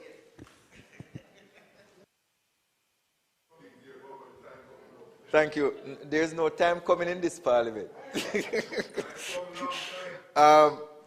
Thank you very much. So I don't have any issue with telling you, as far as I can tell you, when roads are scheduled. But you would appreciate that. Let's use an example of Everest Drive. We went to Everest Drive and we thought it would be a 6-week project. We went there, we found pipes with asbestos. We had to do a pipe work which was not a part of the schedule, which has caused delays in other projects in East Kingston and Port Royal. So what I can do is I can indicate to you a general understanding of when we expect works to start, because I do get a report every week from the enterprise contractor on that.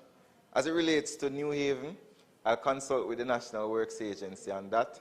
I know it's a long-standing problem of flooding for the residents there, so it's something I will consult with the NW and return back to you on it, sir. Thank you very much.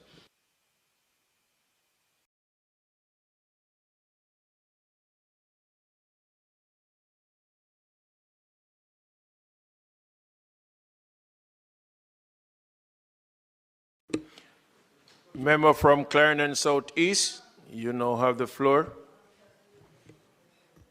Thank you, Mr. Speaker. I know it's late in the day, so I'll get going quickly. Mr. Speaker, colleagues, as we observe Workers' Week 2025 under the theme Transforming Jamaica's Workforce for Greater Resilience and Sustainable Development, we are reminded of our solemn duty to safeguard and empower the Jamaican worker. This theme reflects the government's continued commitment, Mr. Speaker, to preparing our labor force to meet the demands of a dynamic global environment driven by innovation, sustainability, and inclusivity.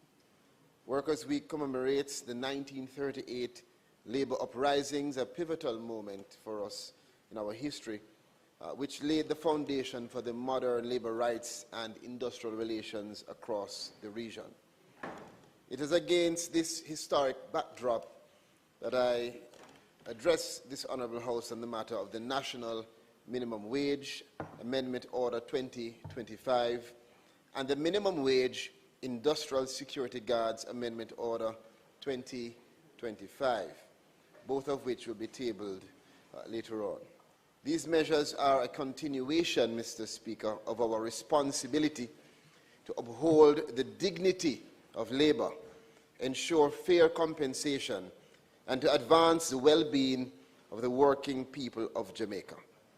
The Minimum Wage Act, having been enacted in 1938, still remains a keystone in upholding workers' rights, promoting fair compensation, and it continues to be a safeguard against substandard earnings. It stands as one of the proudest legacies of our labor movement. It enshrines the principle that our workers deserve protection from exploitation, and Mr. Speaker, the Minimum Wage Act continues to foster a conducive environment for the advancement of both labor and society.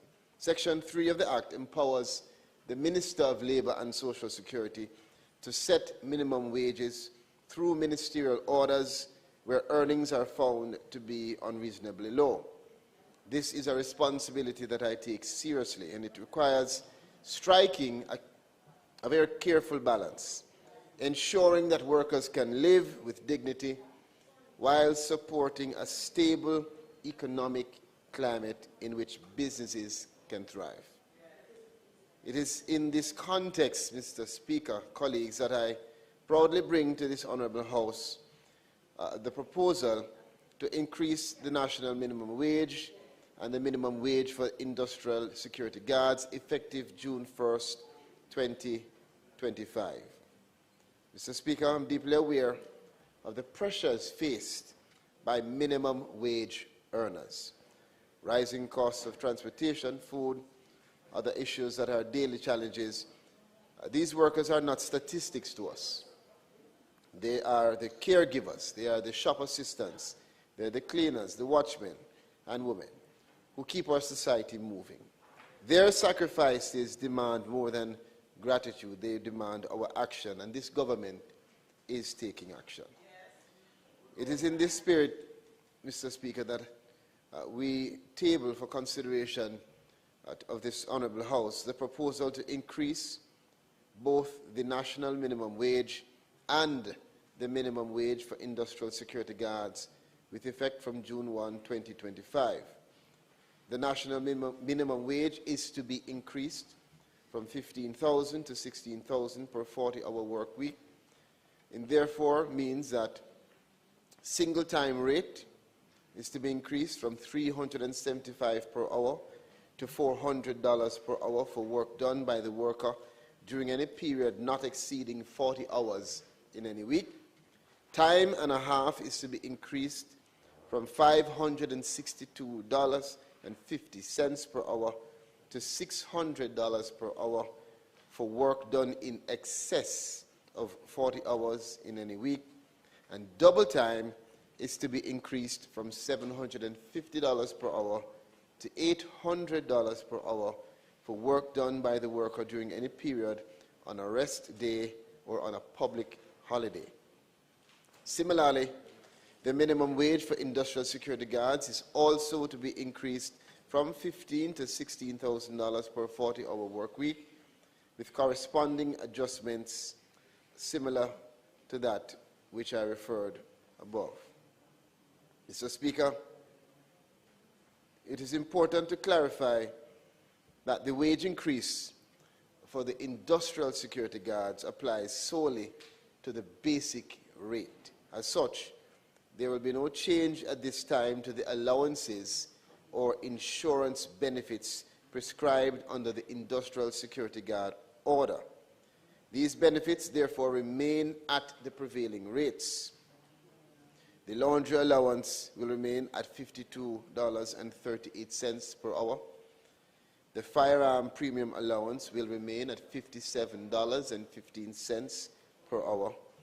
The dog handler's premium allowance will remain at $39.29 per hour, and the life insurance coverage with double indemnity protection and dismemberment coverage will remain at $3,273,000.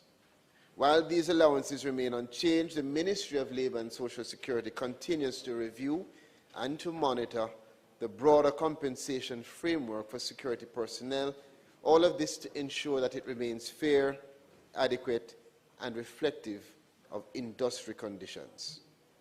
For the record, Mr. Speaker, this is the 5th increase in the minimum wage since 2016. Mr. Speaker, while the minimum wage is a legal floor, it must not become a moral ceiling. We take the opportunity, as we have done all the time, to encourage and to call on employers with the means to do more, to invest in your workers. When you treat them fairly, they will return that fairness with loyalty and performance.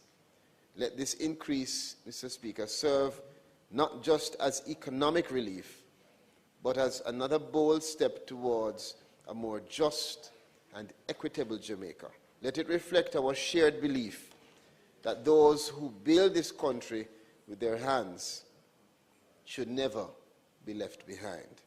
Accordingly, I now formally seek the affirmative resolution of this Honourable House in support of the National Minimum Wage Amendment Order 2025 and the Minimum Wage Industrial Security Guards Amendment Order 2025. Thank you, Mr. Speaker.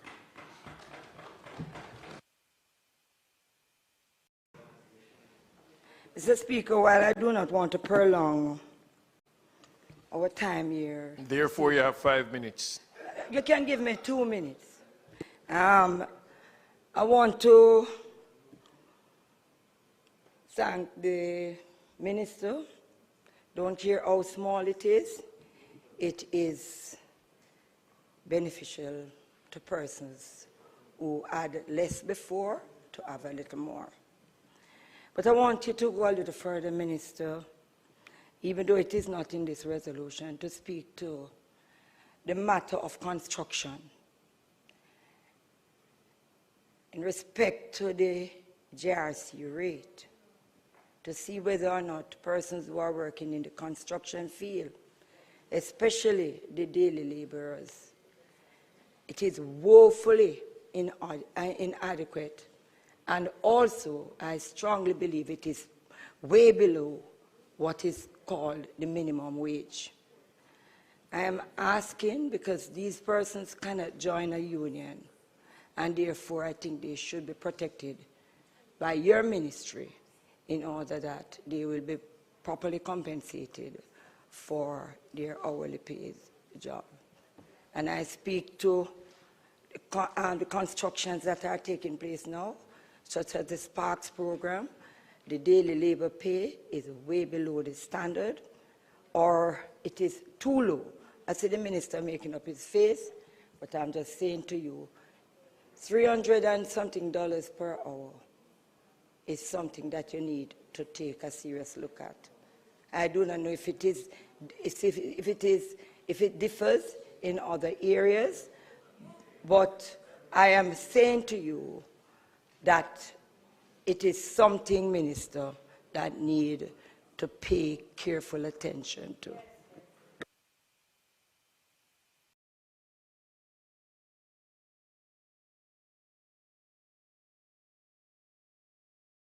Sorry. My apologies, House Leader. I respond to questions. There was no question. It's a statement, and I totally agree with my colleague. If there's an issue, yes. If there are no questions, Minister, you can just I was close. waiting. I thought there were more. I was expecting the same fervor. Yes. But I do agree that it's a matter that we need to look into, and we'll discuss it.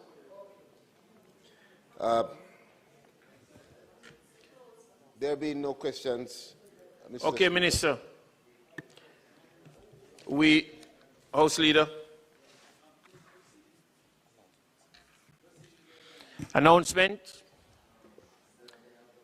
Laid on the table of the House are the following: annual report and audited financial statements of the Scientific Research Council for the financial year 2022-2023, annual report of the Ministry of Labour and Social Security for the financial year 2023-2024, the National Minimum Wage Amendment Order 2025 and its resolution under the Minimum Wage Act, and finally, the Minimum Wage Industrial Security Guards Amendment Order of 2025 and its resolution also under the Minimum Wage Act. Thank you, Mr. Speaker. Bills brought from the Senate. The following is a message from the President of the Senate to the Honorable House of Representatives. I have the honor to advise the Honorable House that on the 16th day of May 2025, the following were passed in the Senate without amendment. An act to amend the Pensions Public Service Act to provide public officers who were born between August 1, 1961 and February 28, 1963, the option to retire before they attain the age of 65 years and to receive any pension, gratuity, or other allowance due and payable to them, and to validate and confirm as lawful all actions taken or omissions made by any person in relation to the granting of normal retirement during the period commencing April 1, 2018 and ending on the date of operation of this Act and for connected matters.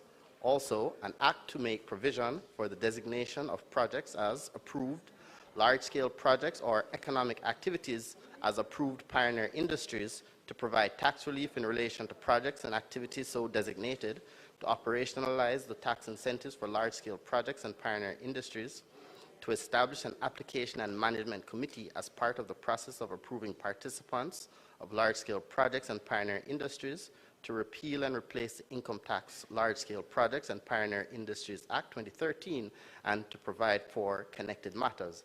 The Honorable Thomas Tavares Finson, President of the Senate. Petitions. Papers. Reports from committees. Notice of motion given orally. Mr. Speaker, on behalf of the Minister of Science, Energy, Technology and Transport, I beg to give notice that at the next meeting of the House, I will move to introduce and have read a first-time bill shortly entitled the Law Reform Amendment of Penalties Act 2025. Questions and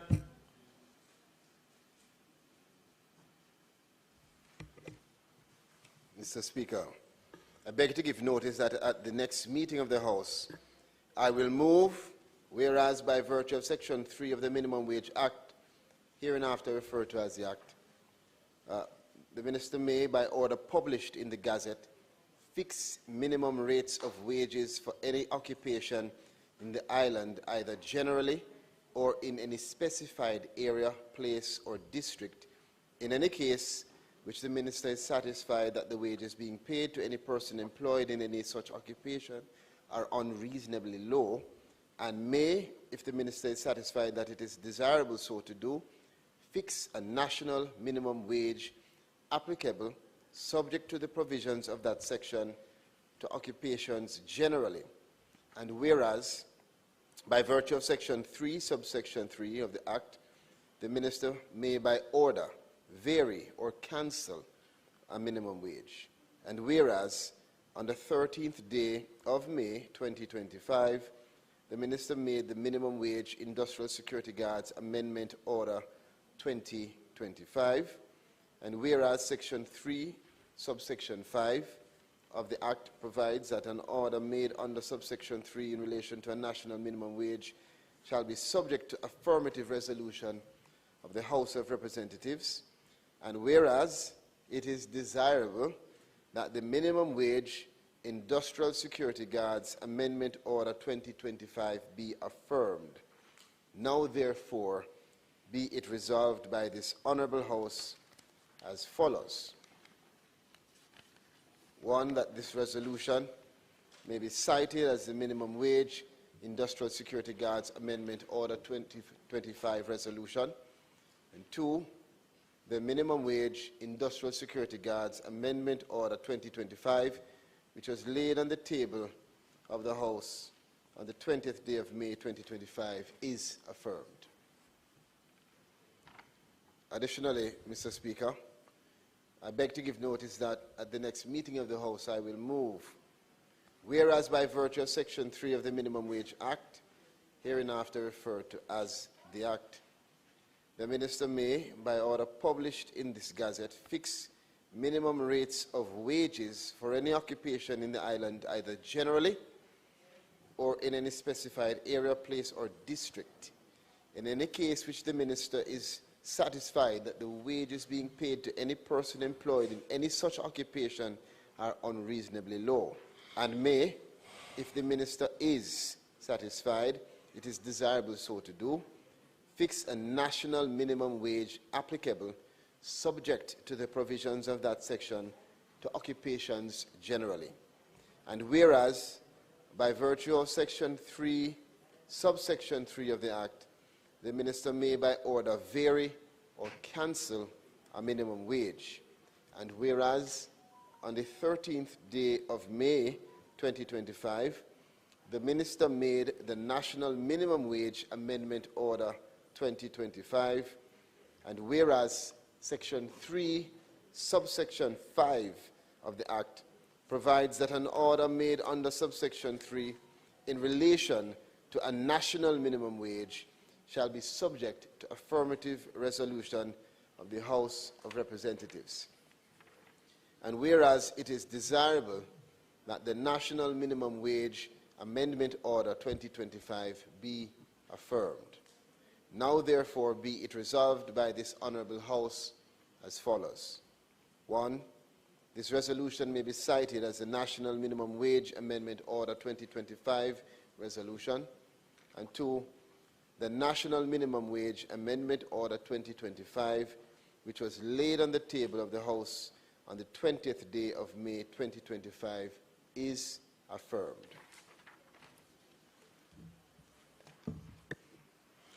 Question and answers to questions. Motion that may be made at the commencement of public business requiring notice. Motion relating to the sitting of the Senate. Motion for leave to introduce bills. Presentation of bills without leave of the House first obtained. Mr. Speaker, I now move for the suspension of the standing orders to enable me to take the first reading of a bill shortly entitled the Law Reform Amendment of Penalties Act 2025. Members, the question is that the standing order be suspended to allow the Minister to take the first reading of the bill. Those in favour? Those against? The ayes have it.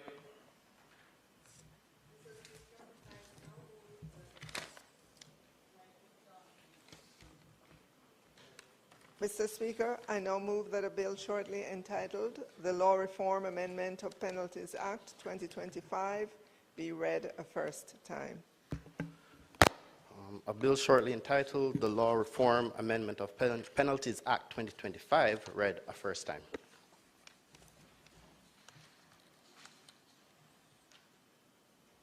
Mr. Speaker, I beg to give notice of second reading of the bill.